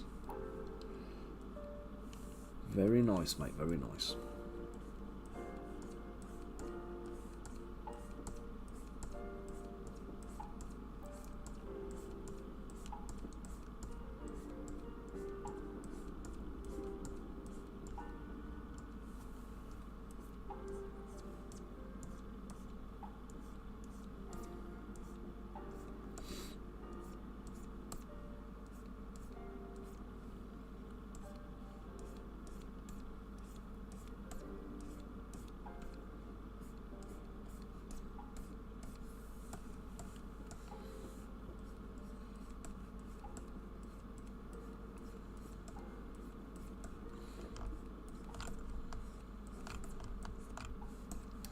Got some well nice food over the last week. Went to a place in when we went away for a few days. We went to Cheltenham. Never been there before. Really nice. Town's massive. Loads and loads and loads. I mean, Hayley thought she was in heaven when she went into the shopping area, and there was just shops everywhere. It's only about an hour away from us, but we were looking for a little breakaway in the Cotswolds. So we went there because it's just on the outskirts. So we stayed in a nice hotel. Got the kids having their little hotel breakfast every day, which they absolutely loved. Makes me laugh with them because they're like, you know, when you go in there, you just want a bit of everything. And they're no exception. They're straight in there, like seeing all the food. And Willow was just like a little waitress. She just wanted to like get everybody's food for them all the time. She enjoyed plating up one. She enjoyed eating it.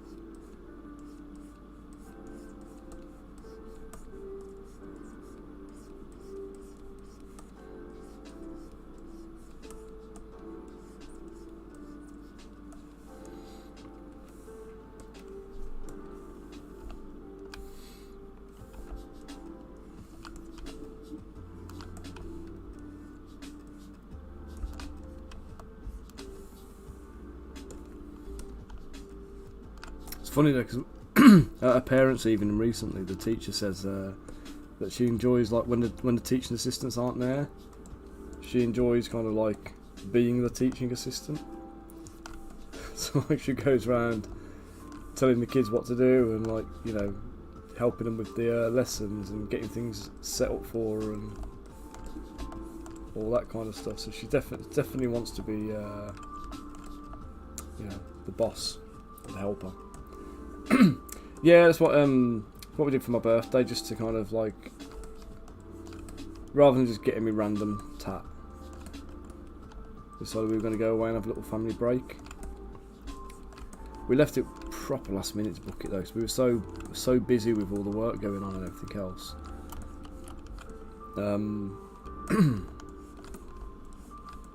We just left it too late to get things booked.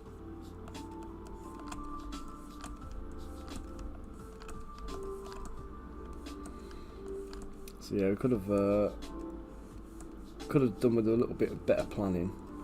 So we literally booked it the day before, the day before we went.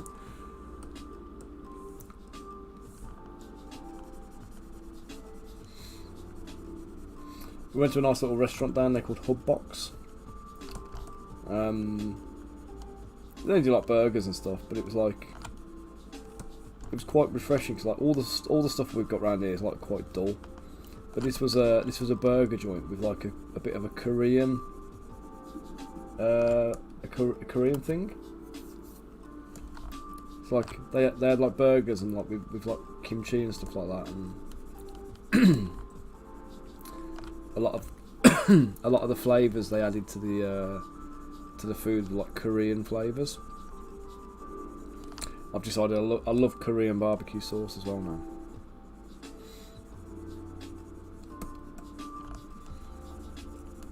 But yeah, it was really nice food there.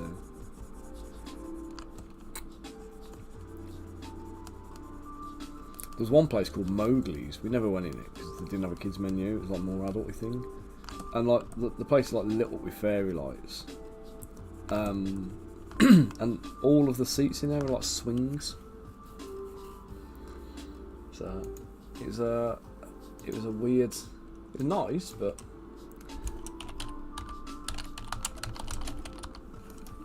Let's see if I can show you a picture of this place because it looks amazing when you see it. Yeah, this place. This is Mowgli's in Cheltenham.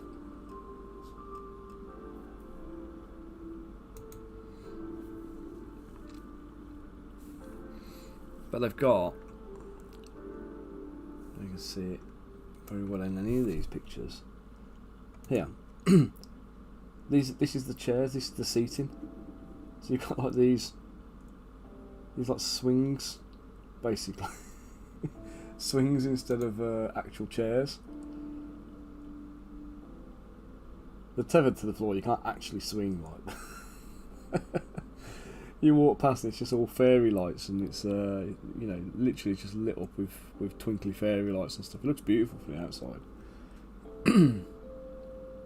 I say it's got all like the trees and stuff inside, and it's like got a kind of real kind of twinkly fantasy jungle thing going on. But I just love the idea of having the swings for chairs. Yeah, you've got to really trust yourself, haven't you, with your balance if you're going to go somewhere like that.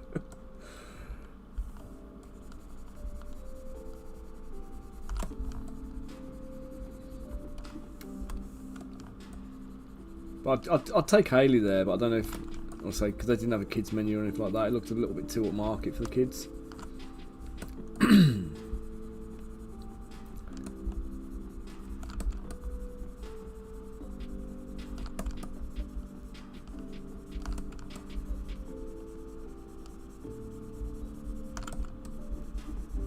I mean, I need Crystal Collapse to kind of like explode big time and stuff like that, so I can afford to take Hayley to places like that. Let's get pimping this out and get the following up. Let's make that into a big concern, I think.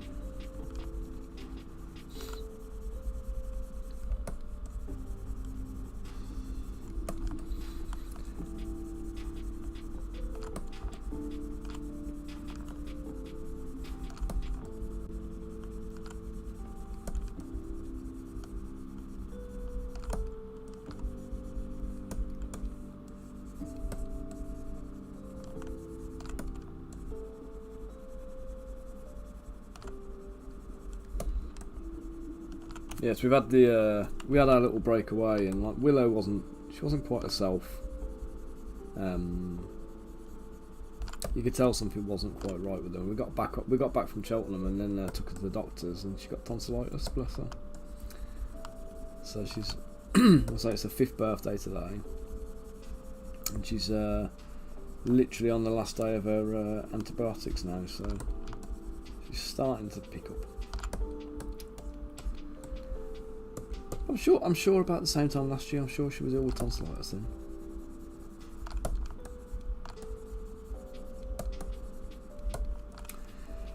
And I need to try and go and check on Dottie later as well, because she should be starting to hibernate about now.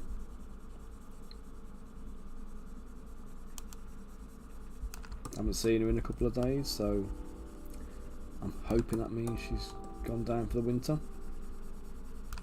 Temperature's definitely dipped enough out there to get her down.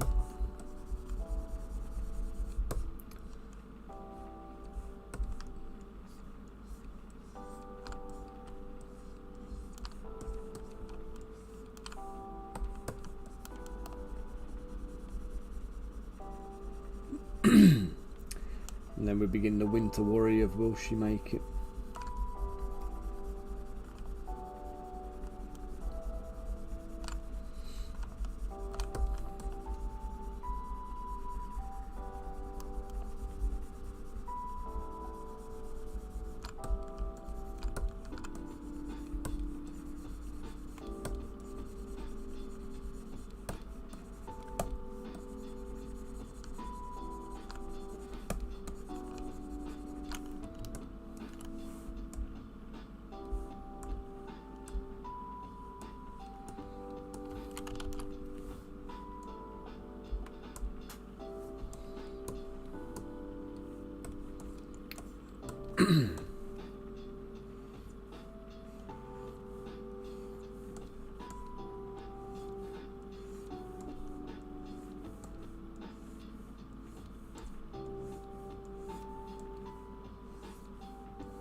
we go.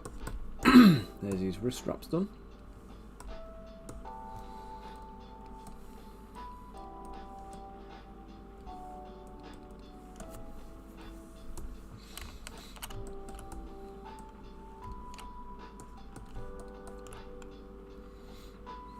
Oh, balls, now I've got to do the same with his legs.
I'll do more than this, more of this bandaging than I have to, so let's just do that a little bit.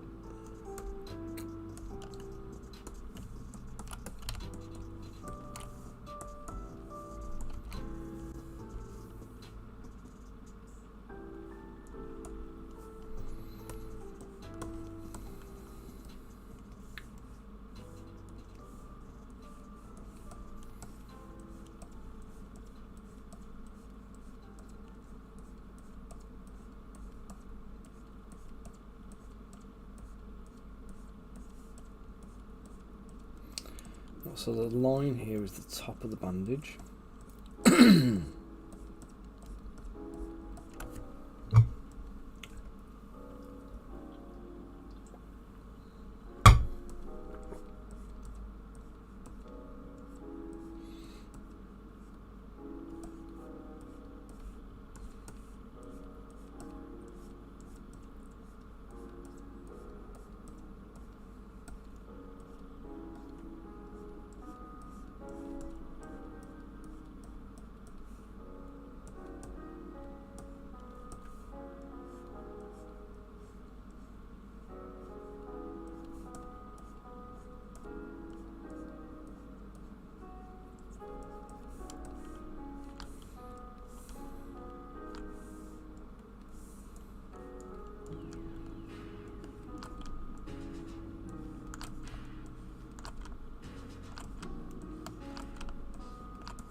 Oops.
Hey Adam, how you doing, mate? Thank you, matey. Thank you very much. Have you managed to grab your rota yet, dude? Do you know when you're free yet?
Brilliant.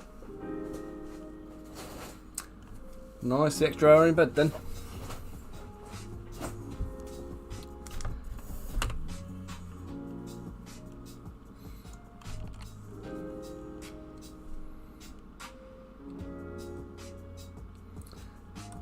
This is the good one of the year, isn't it? The other one's horrible when you lose your hour of sleep.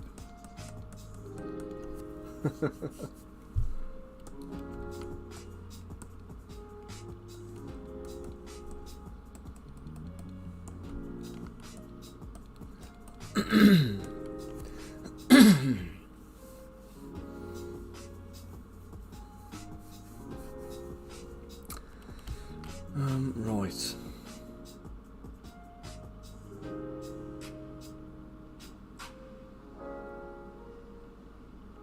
What we're thinking about that sword then? It's got to be a big Saracen style cutlass, hasn't it?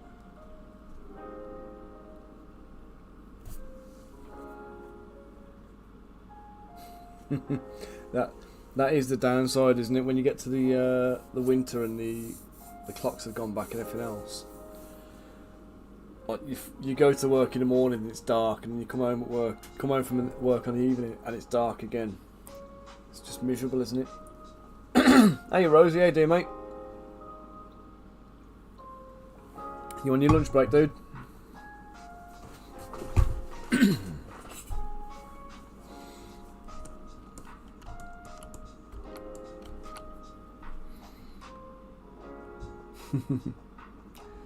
It will. So I'm on for about another hour. Or just shy of another hour. I've got to have a little catch up with Mr. Hobday. About 2 o'clock.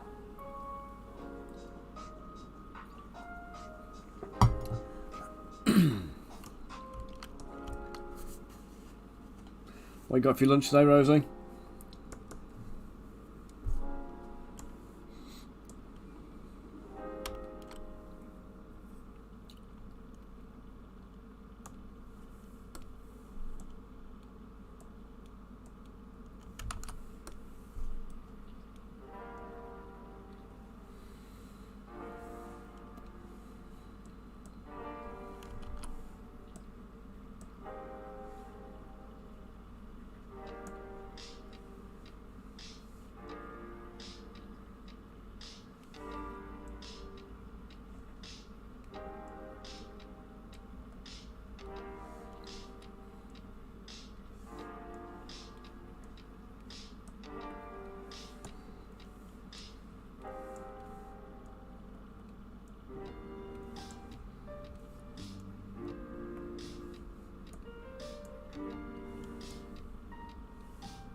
Pasty and a Scotch egg. Right, I'll go for that.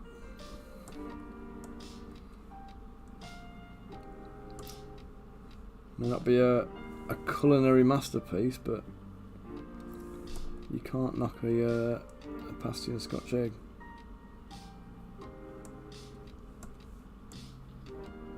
Kind of pasty is it though?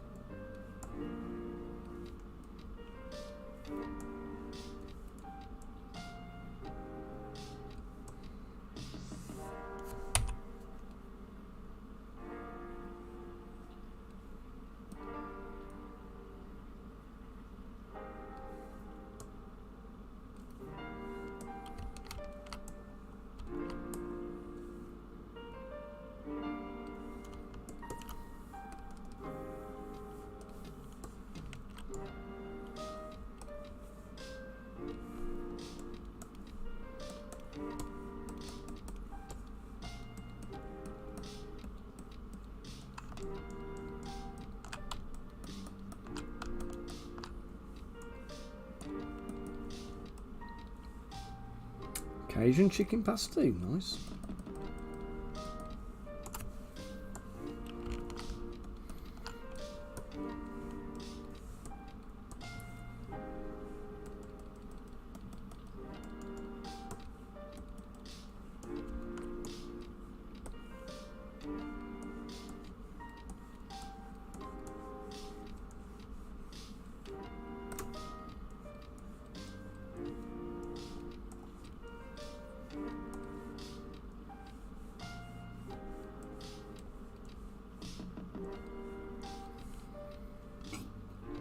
Oh, good, he's back in work then.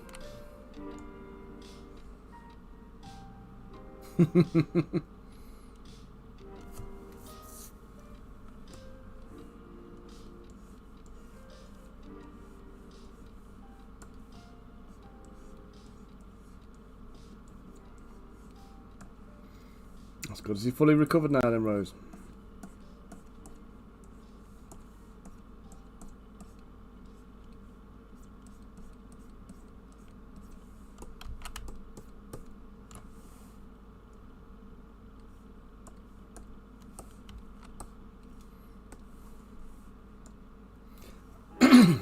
Good stuff.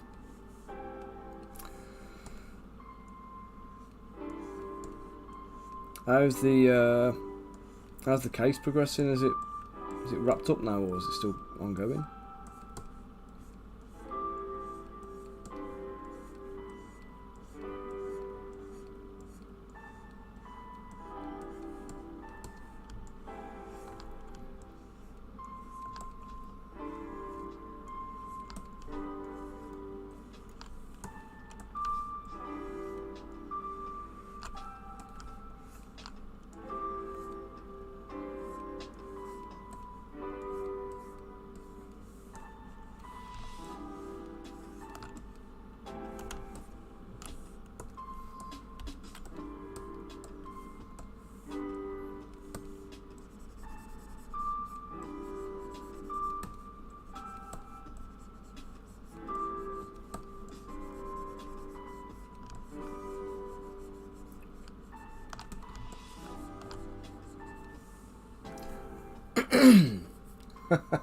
It's Adam. If you go on to just Google and search for orb brush pack.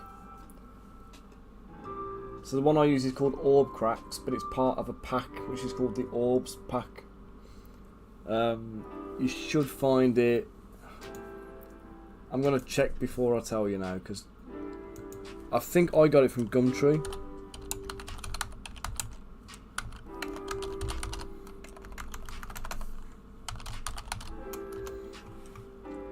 Here we go. So if you go to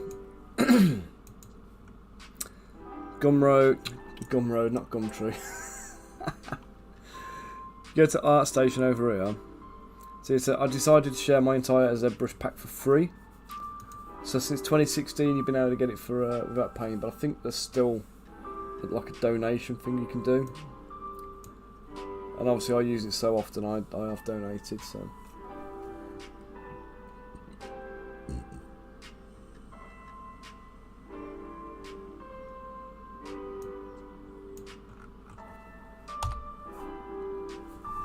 There we go.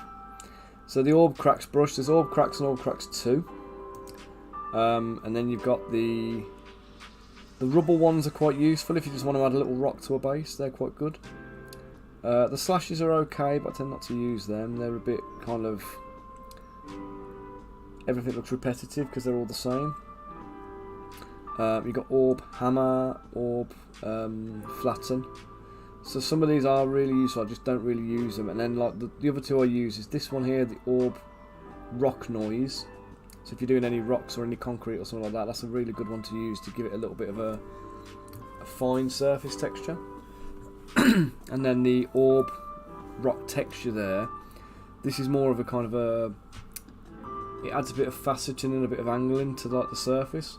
So you can basically take something that's as smooth as like these ones here, add a little bit of that to it, and I tend to do it 3 or 4 times, and it will build it up and bulk it up and whatever. And that's quite a good one. Stitching I haven't used. I'm not sure what that one is.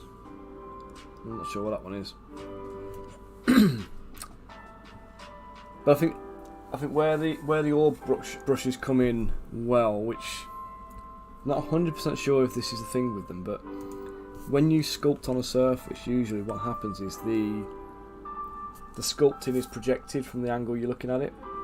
So if you start going around a curve, it's going to distort because it wants to be sculpting front on. With the Orb Cracks brushes, I think it adheres to the surface more. I could be wrong about that, but That's what I believe is the difference between like an orb crack and like a dam standard or something like that.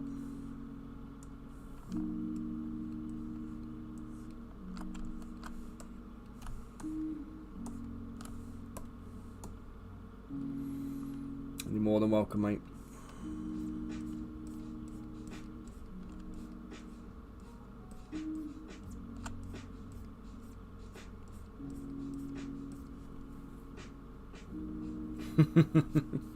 Get them. Go for it. Don't forget to put one in your the orb cracks brush. I don't know if you've done this before or not, but if you want it to appear here by default, like I have, I've got rock noise, rock detail, and orb cracks saved into here. Now you don't want to put too many things into there because it's going to kind of like cause Zbrush to lag and crash if it's overloaded, which I didn't find out for a good while. I used to have all of my custom brushes saved in there, so that it was like straight accessible when I turn it on. And then I reported the repeated crash into Pixelogic, and then they looked into it and they said, yeah, you've got too many brushes in your palette. It's okay to like import them as you need them and store them in a separate file, so you just load brush or whatever. But with putting the custom ones in there, that was like the problem you have with putting custom brushes in is that when you put the custom brushes in there, every time you load Zbrush, it's got to load all of those brushes, and they're like it's carrying the weight of them. And whilst you're trying to process other stuff, all of that extra little kind of memory consumption is like one of the things that causes Zbrush to crash and crap out on you. So they said just put as little in there as you can get away with. So I literally just have those three because I use them all the time, and then anything else I'll just bring in when I need it. Do you know where to put them to do that, by the way?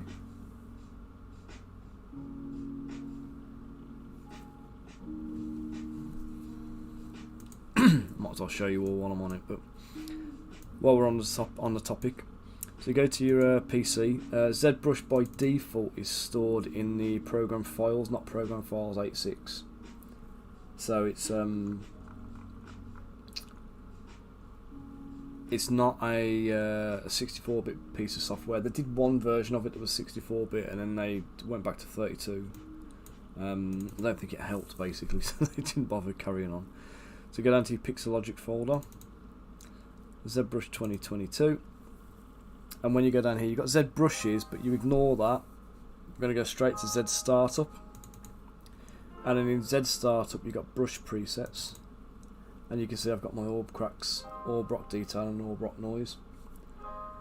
So if you want them to appear in the menu when you start, that's where you have to put them. There'll only be that brush icon sample.psd in there as a standard. That'll be the only one you have to begin with. Likewise, if you want to put any alphas in, you can put them in alphas there.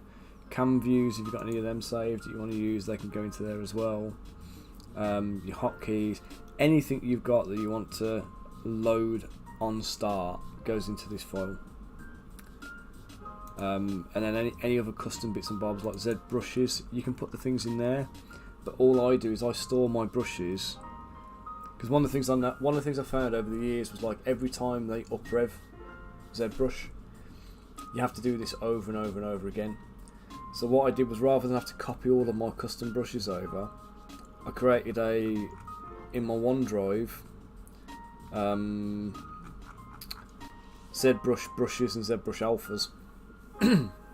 So I copied them, and then what I do is I put a shortcut to those folders in my Zbrushes file, and that way when I go to Lightbox brushes,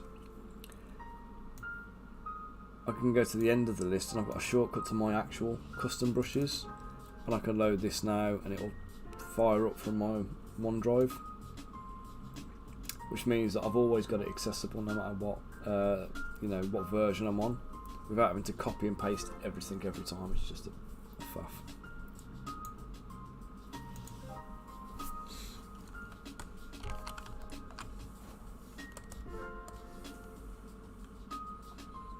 See, hacks, mate, hacks.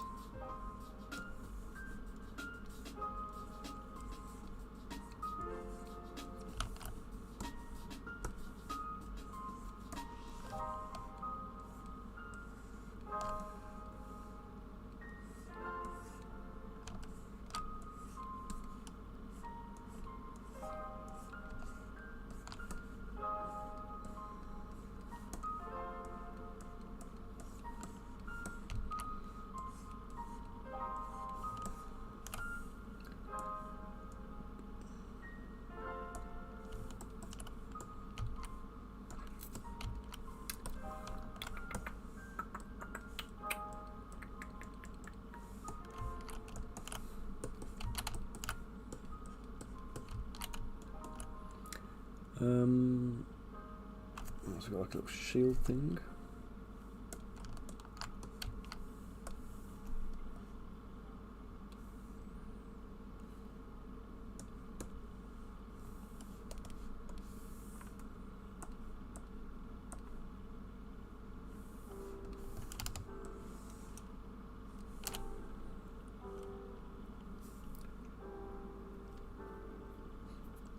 Well, again, be careful not to overload the UI because you want to make sure that the stuff you use is in there. It's taken me a few years to kind of refine it and get it down to what I actually need. The way I have it set up is over here on the right hand side I have the brushes and stuff I use. I have the movement, like the screen movement tools, the solo and transparencies and all that kind of stuff. Plus things like symmetry on. The stuff I'm going to use a lot I've got over here in this like quick access bit. Over on the left hand side I keep all of the stuff which is to do with materials, which I don't mess with a lot, colours and stuff which again I don't use a lot, but also all of the shortcuts from the Z plugin, 3D Hub and Decimation Master. So I've got the decimation tools at the top here for processing. It's in the order I'd use them basically. So pre-process, decimate, set the Y dimension, export to STL. The Y thing I don't ever mess with really, unless I'm doing something that's on a larger scale. But the I have it there as a point of reference to make sure that I can check it and make sure I know that the Y dimension is correct. And then we've got let's call it the groupings. So auto group, group visible, group masked. I'll probably use them a bit more to warrant them being over this side, but I'm used to them being there now, so I kind of just know where to go. The main thing is that you get used to you get used to where you put stuff, because when you first do it, it's going to be all over the place. Guys, let me just pause you a sec because I've got the wife calling. Give me a second.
And I'm back, guys. Sorry about that. Yeah, she calls me, starts talking, and I'm like, can't stay on the phone long, I'm on stream. And then like she carries on rabbiting, because basically she's doing this teaching job, and they've just like left her hanging constantly. Like she was supposed to be, I'm not even going to go into it. There's just drama all over with it, and every day there's more happening with it all. So she's phoning me to moan because she's like late leaving school, and I said to her, I've got to go because I'm on stream. She went, "You never told me." I'm like, absolutely bloody did, but you know, I'm not even arguing about it.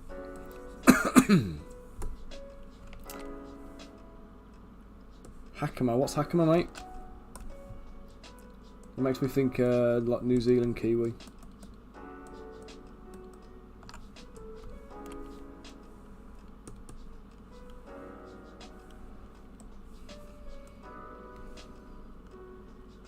Yeah, teaching sucks, man.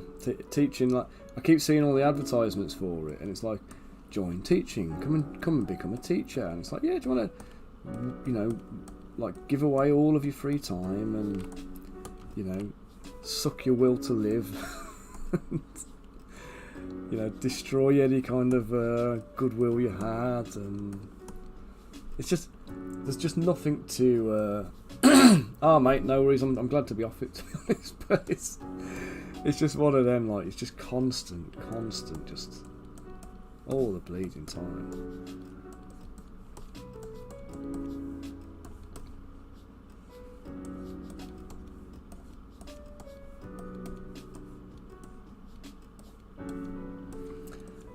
Yeah, I think anybody that's actually considering becoming a teacher at the moment, like, don't do it. It's just not worth it. There's like, I know there's like you know, a demand for it, but they're not paying enough for it. Like, literally the hours that you end up with, the hours you end up doing, you're like contracted for 32 hours a week or something like that. And like while my wife's been teaching, I can't think of a single week where she's done less than like 70 or 80 hours. Oh, these big baggy trousers, you mean? Can you not just like get some MC Hammer type trousers from like a chav shop or something?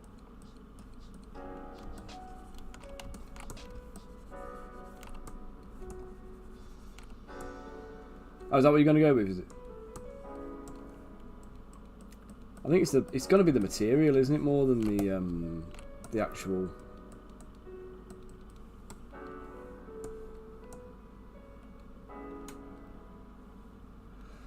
Well, do you know, in the UK at least, I don't know about anywhere else, but in the UK the current stats on it are, for every 10 new teachers joining the profession, 11 are leaving, which means we've got like a net deficit of teachers on the whole. So yeah, schools are struggling, but they're still. One of the problems, I think, is they're being run like businesses. So, like, you got teachers like my wife who they want to go into teaching and actually teach the kids, and the bit she enjoys is being with the kids. And yet that's like the smallest part of the job now, because it's not enough to teach them anything. You've got to prove you've done it.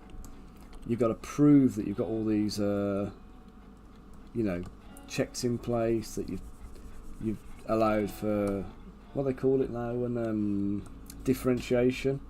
So you can't just teach one lesson anymore. You've got to. There's so many like special needs kids in the classes, who shouldn't be in there. Do you know what I mean? Whether they've got a diagnosis or not, in a lot of cases, even early on. I mean, Hayley's classes are like nursery and reception kind of thing usually, and even by that age, you can tell which kids are the ones that have got, you know, issues that need like more help than they can be given in a mainstream classroom. But yeah, they just don't. The schools aren't prepared to deal with it. They're just not ready for it, and they'll take as many of these kids as they can because they get extra budget and extra funding for it. But that funding's not ring fenced for those kids. So school can basically take all these kids, dump them on the teachers, and unless that child has got an actual physical statement from a health authority saying that they need one-to-one support or whatever, then it's down to the school to decide how to deal with it. And most of the time they're just going to sling that kid into a normal class, let them cause chaos and disruption, and deal with them in the absolute bare minimum way possible, from what I've seen at least. So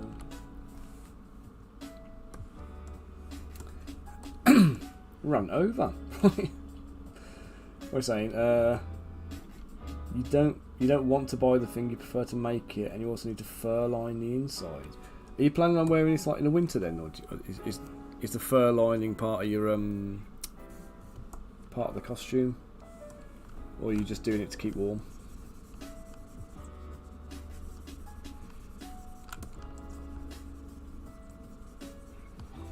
Do you know what? I saw something on Instagram the other day as well, Rosie. I meant to send it to you, and I accidentally refreshed my feed, and then the thing disappeared. The video I was watching disappeared, and it was somebody who was making cosplay stuff. And what they'd done is they'd made chainmail out of flexible silicone or silicon. So they'd got like pourable silicone stuff. They'd got like a tablet of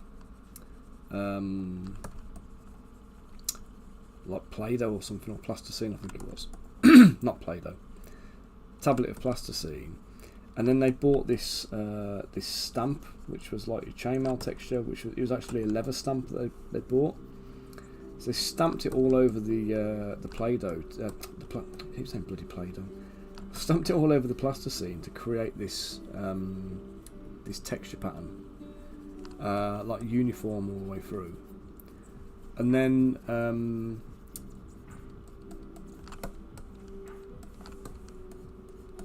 they took the put it in a box and basically poured plaster over the top of it. So when they put the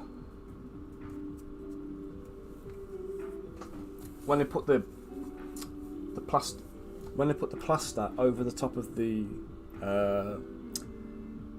plasticine, peel the plasticine away, and then they brushed liquid latex on, or poured a thin layer of latex or silicone onto the plaster, and it ends up with like a sheet of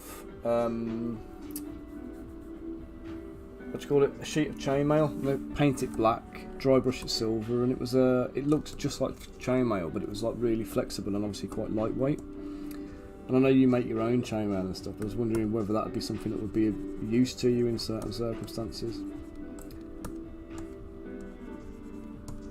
Looked really effective, actually. I was quite impressed.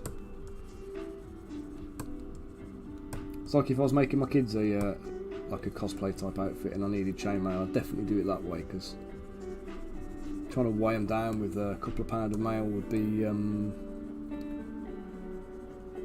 bit hardcore, you know what I mean?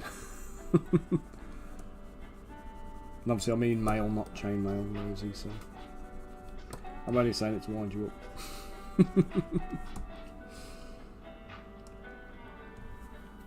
It might do. I mean, I imagine you'd have to use the proper paints, wouldn't you?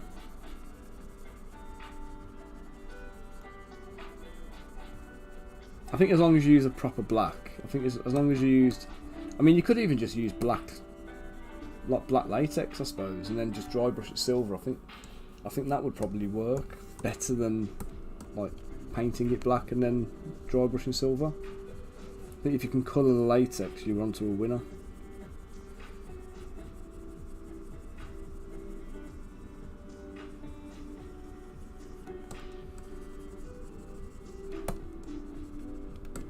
And then again, you can also get clear. Can you get clear latex, or is it always coloured? Because if you could get clear latex, you could put a layer of that over the top, and that would protect it, wouldn't it? I don't know if that's a thing or not.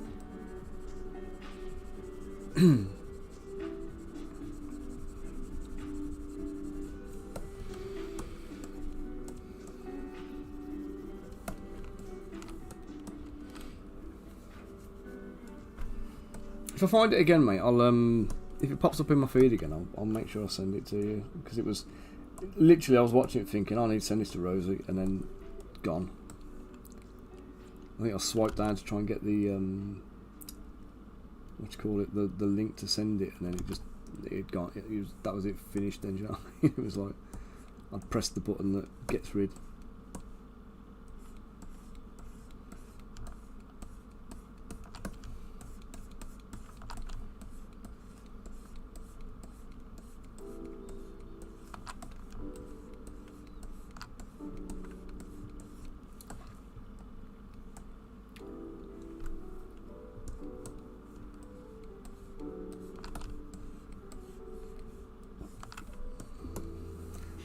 I suppose it depends also how much wear you're going to get out of the costume, doesn't it? Because if you're not going to get that much wear, it doesn't matter if it doesn't last so much. But if it's something you're going to wear all the time, you know, like around the house casually, while you're hoovering. And do you ever do that, Rosie? Do you ever just go, I'm going to put this costume on today?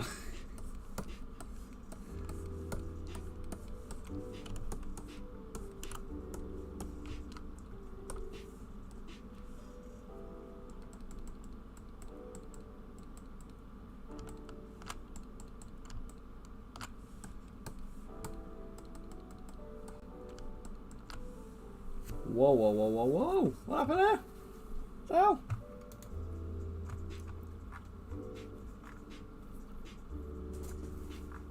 I've just had every one of the Facebook comments from today just come back into the chat again in one go.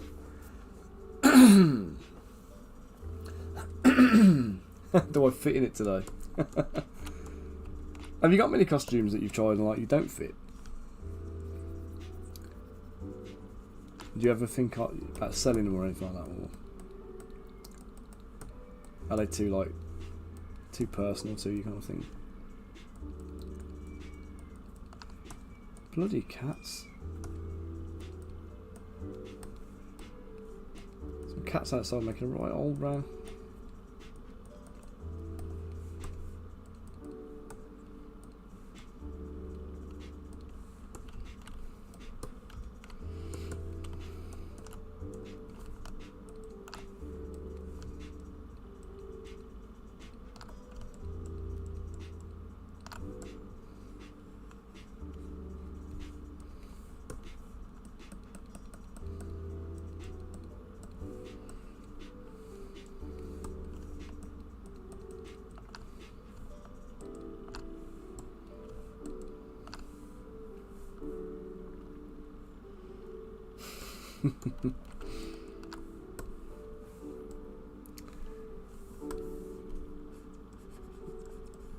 Have you got any more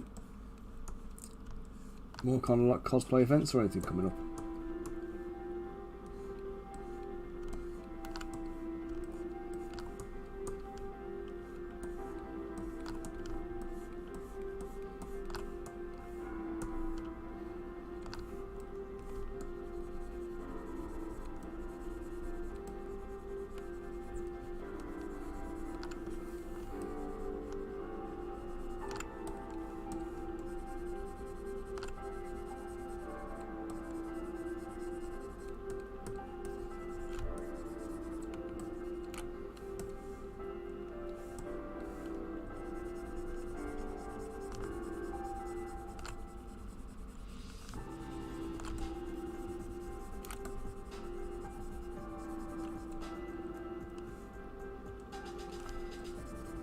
What are you going as on Saturday, mate?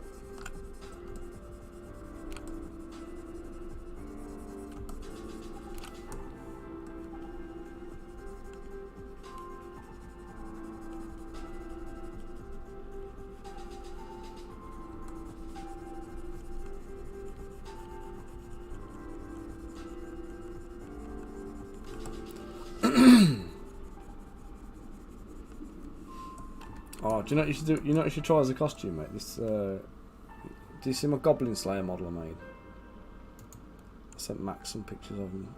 It was on the file I was using earlier, but let me just bring him up and I'll show you.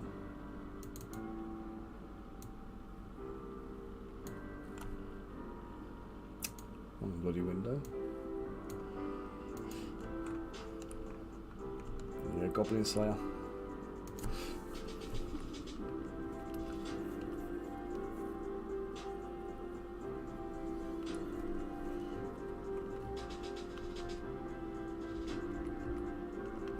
So this guy is going to be our limited edition. Sign up for the notifications and whatnot. Not notifications, what do you call it? Mailing list. Join our mailing list, then back the Kickstarter. You get this guy for free. So he's going to be part of our Crystal Collapse dudes. Temple of the West and Kevin on Facebook. Thank you for the like. Hope you're doing well, guys.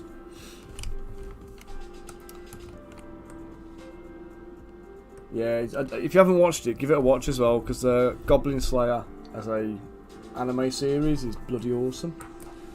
I say what we're doing is we're releasing as our own. It's called Hob Killer, so we're gonna call our goblins hobs, the old English word for goblin. But the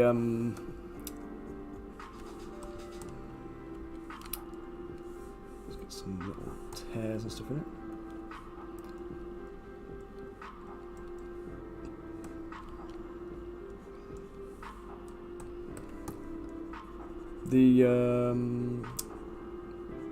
What am I trying to say? Yeah, he's never going to be actually available, so he's only there as a kind of a pre-order bonus. And after that he's going to be discontinued, and we're going to go into the Mercenary of the Month things. So if you've already seen the Mercenary of what we're talking about doing, so for Crystal Collapse, because we're going to have so many different models on it, what we're going to do is every single month we're going to do a new mercenary, like Goblin Slayer. And what we'll do is we'll basically put that model on a subscription service. So you guys aren't going to know what you're going to get. You'll sign up for it, hopefully. And then every month you're going to get a badass model with some stats, a stat card for him, posted through your door. And we want you to keep super quiet about it and help us keep the secret, so nobody knows what that model is going to be for the month. And then after the month's over, you can chat about it all you like on Discord and Facebook and whatever else. And yeah, these are our like homage to our favourite roleplay games and anime series and things like that. So obviously we're going to have a little bit of Cloud from Final Fantasy in there at some point. We'll throw a little bit of maybe Chrono Cross in there. Maybe we get the Frog Knight in there. Maybe the Frog Paladin or whatever he's called from Chrono Cross.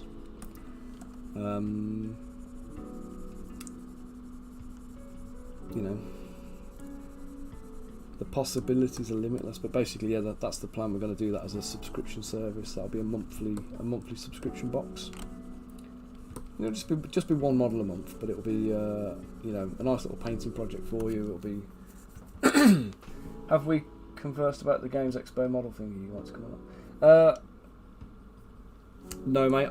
That's the chat. That's the chat for me and you. So we'll get that one. We'll get that one done. We'll design something together, and then we'll get you to do the costume of that, and then we'll get you geared up, and then we'll immortalise you in the game.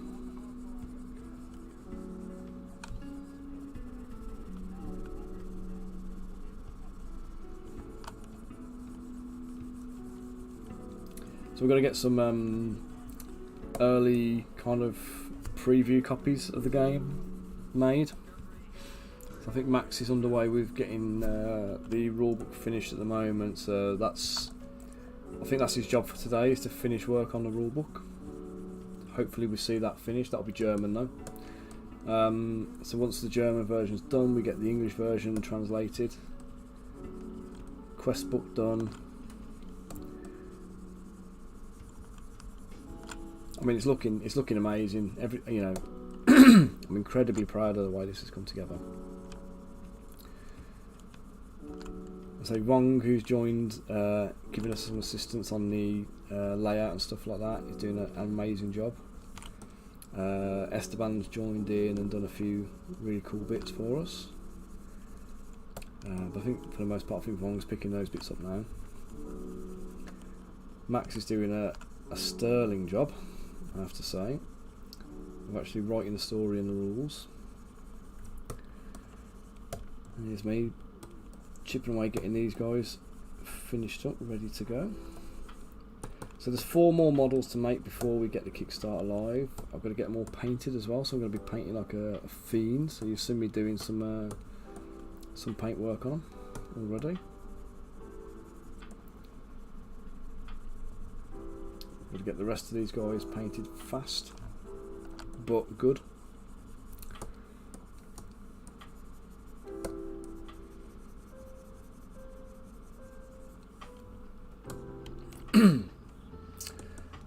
Oh yeah, sorry mate. I've got to speak to Max about the idea of it, but it's as a promo thing. He will have no problems. The only reason I need to get Max involved is because once we've created a character for you, it's got to be created, which means he's going to have to write stats for it.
Right, so that needs to be tethered up. There's a horn there, and then we've got a sword to make, and then he's finished. Oh, and his axe. And his tail. Bloody hell. More than I thought.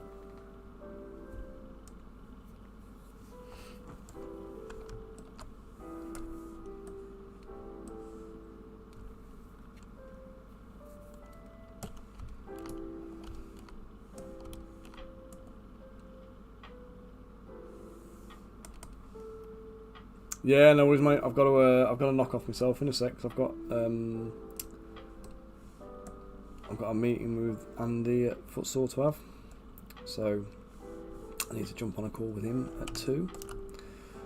So I'm just going to try and get a little bit more of this done today.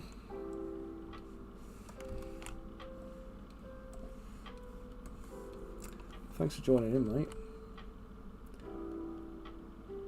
Oh, I'll show you that one in a bit, Adam.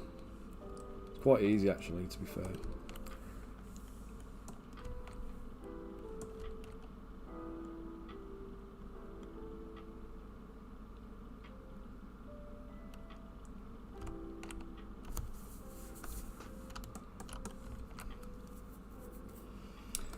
Scale that down, because that tail's going to be way too big.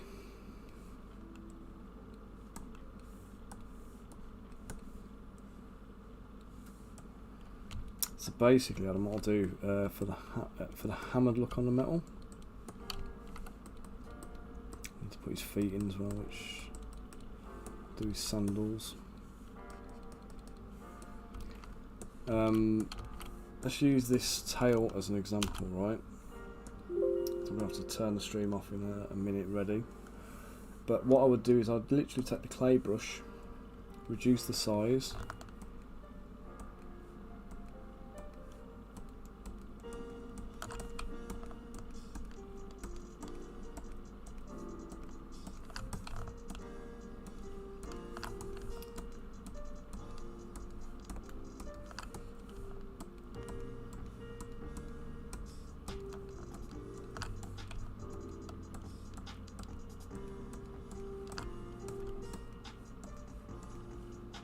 There you go, bog standard clay brush, and you've got a hammered metal effect. But you've got to turn lazy mouse off or it doesn't work. If we try and do this with lazy mouse on, what happens is when you tap, nothing happens. You have to tap and draw for lazy mouse to be active. I mean, even at 1, look, even at 1 nothing happens, but if I draw, but that's not the effect I want, as you can see. So we turn off lazy mouse, you can just tap the screen, tap, tap, tap, tap, tap, tap, tap, tap, tap, tap, tap, tap, tap, tap, tap, hammered metal. There we go.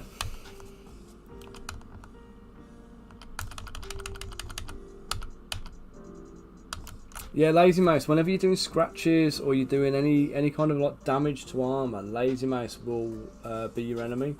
So like when I did these little holes in the cloth up here, exactly the same principle. If you've got lazy mouse on, they're not going to form. And tap tap tap tap tap tap tap tap tap. It does nothing. But if you draw, it's okay. Now if you do a little slash, a quick slash like that, the lazy mouse is quite good for it. Turn it off. The effect's different. I don't know if you can quite. Let me just draw two of them together. That's with laser mouse off, and that's with laser mouse on. So, if you want a consistent scratch that has a taper and you know, tapers in, tapers out, laser mouse is good for it. But it's not so good for doing little piercing dots. Whereas if I do, there you go.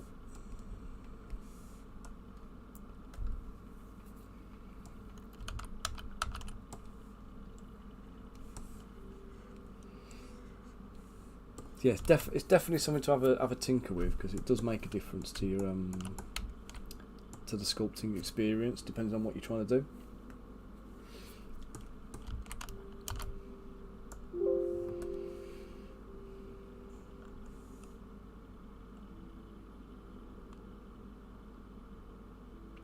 Yeah, there's various differences you'll find. The lazy mouse kind of drags it across the surface.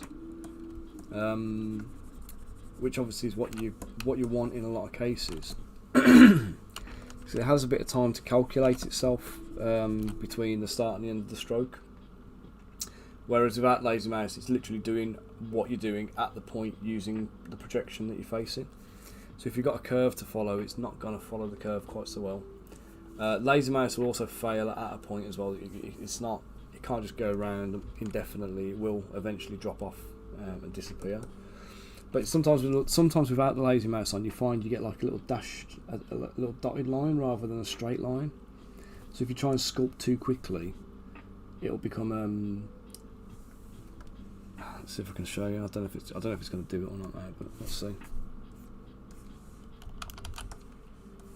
I think it's when you've got a lot of stuff going on. If there's a bit of lag, I don't know if you can quite see that in the middle. There's like a little bit of where it's not quite consistent. There's a little dot in there.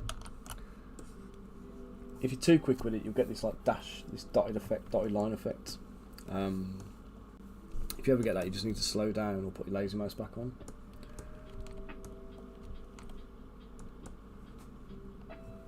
Yeah, that's it. It skips the line, and you get like little dots and dashes and stuff in it.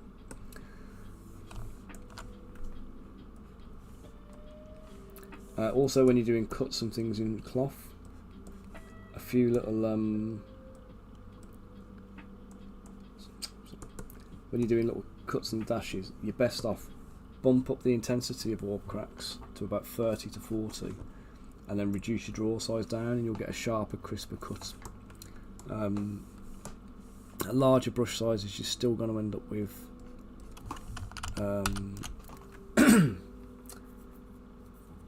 call it like a more concave.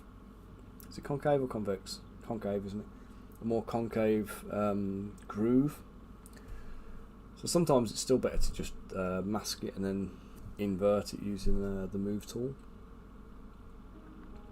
Or you can put thick skin on and use some layering, or there's loads of different ways you can do stuff. But we'll talk about these things. You let me know what you need, what you want to do, and we'll figure out best ways for you to, or the best ways. We'll figure out multiple ways that you can do stuff, and then you can figure out which way works best for you then.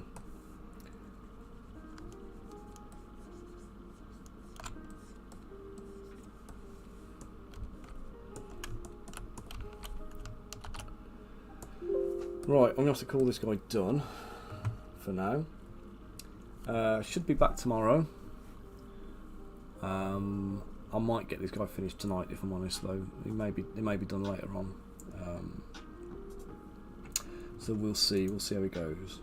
but for now, let me just pop him into perspective mode, rotate him a touch. Let's put my lightbox rendering on.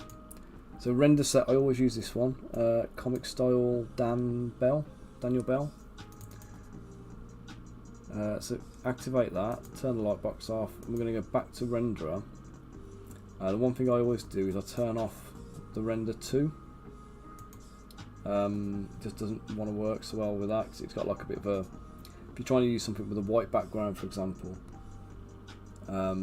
it kind of makes the whole thing a little bit grey, like it's got a bit of a sepia tone touch to it. Let's just render this up. Yeah, cheers Adam, mate. Just give us a shout when you're ready, mate, and we'll get something pinned in.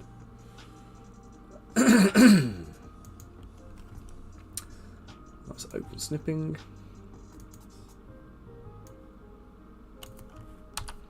Let's ping that to max.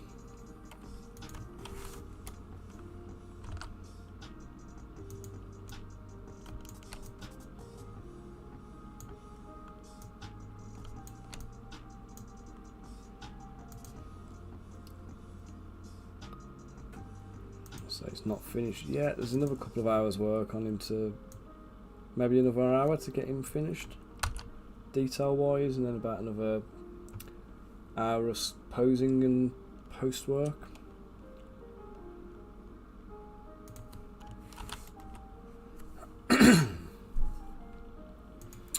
Right then, let's save it. And let's see who is online.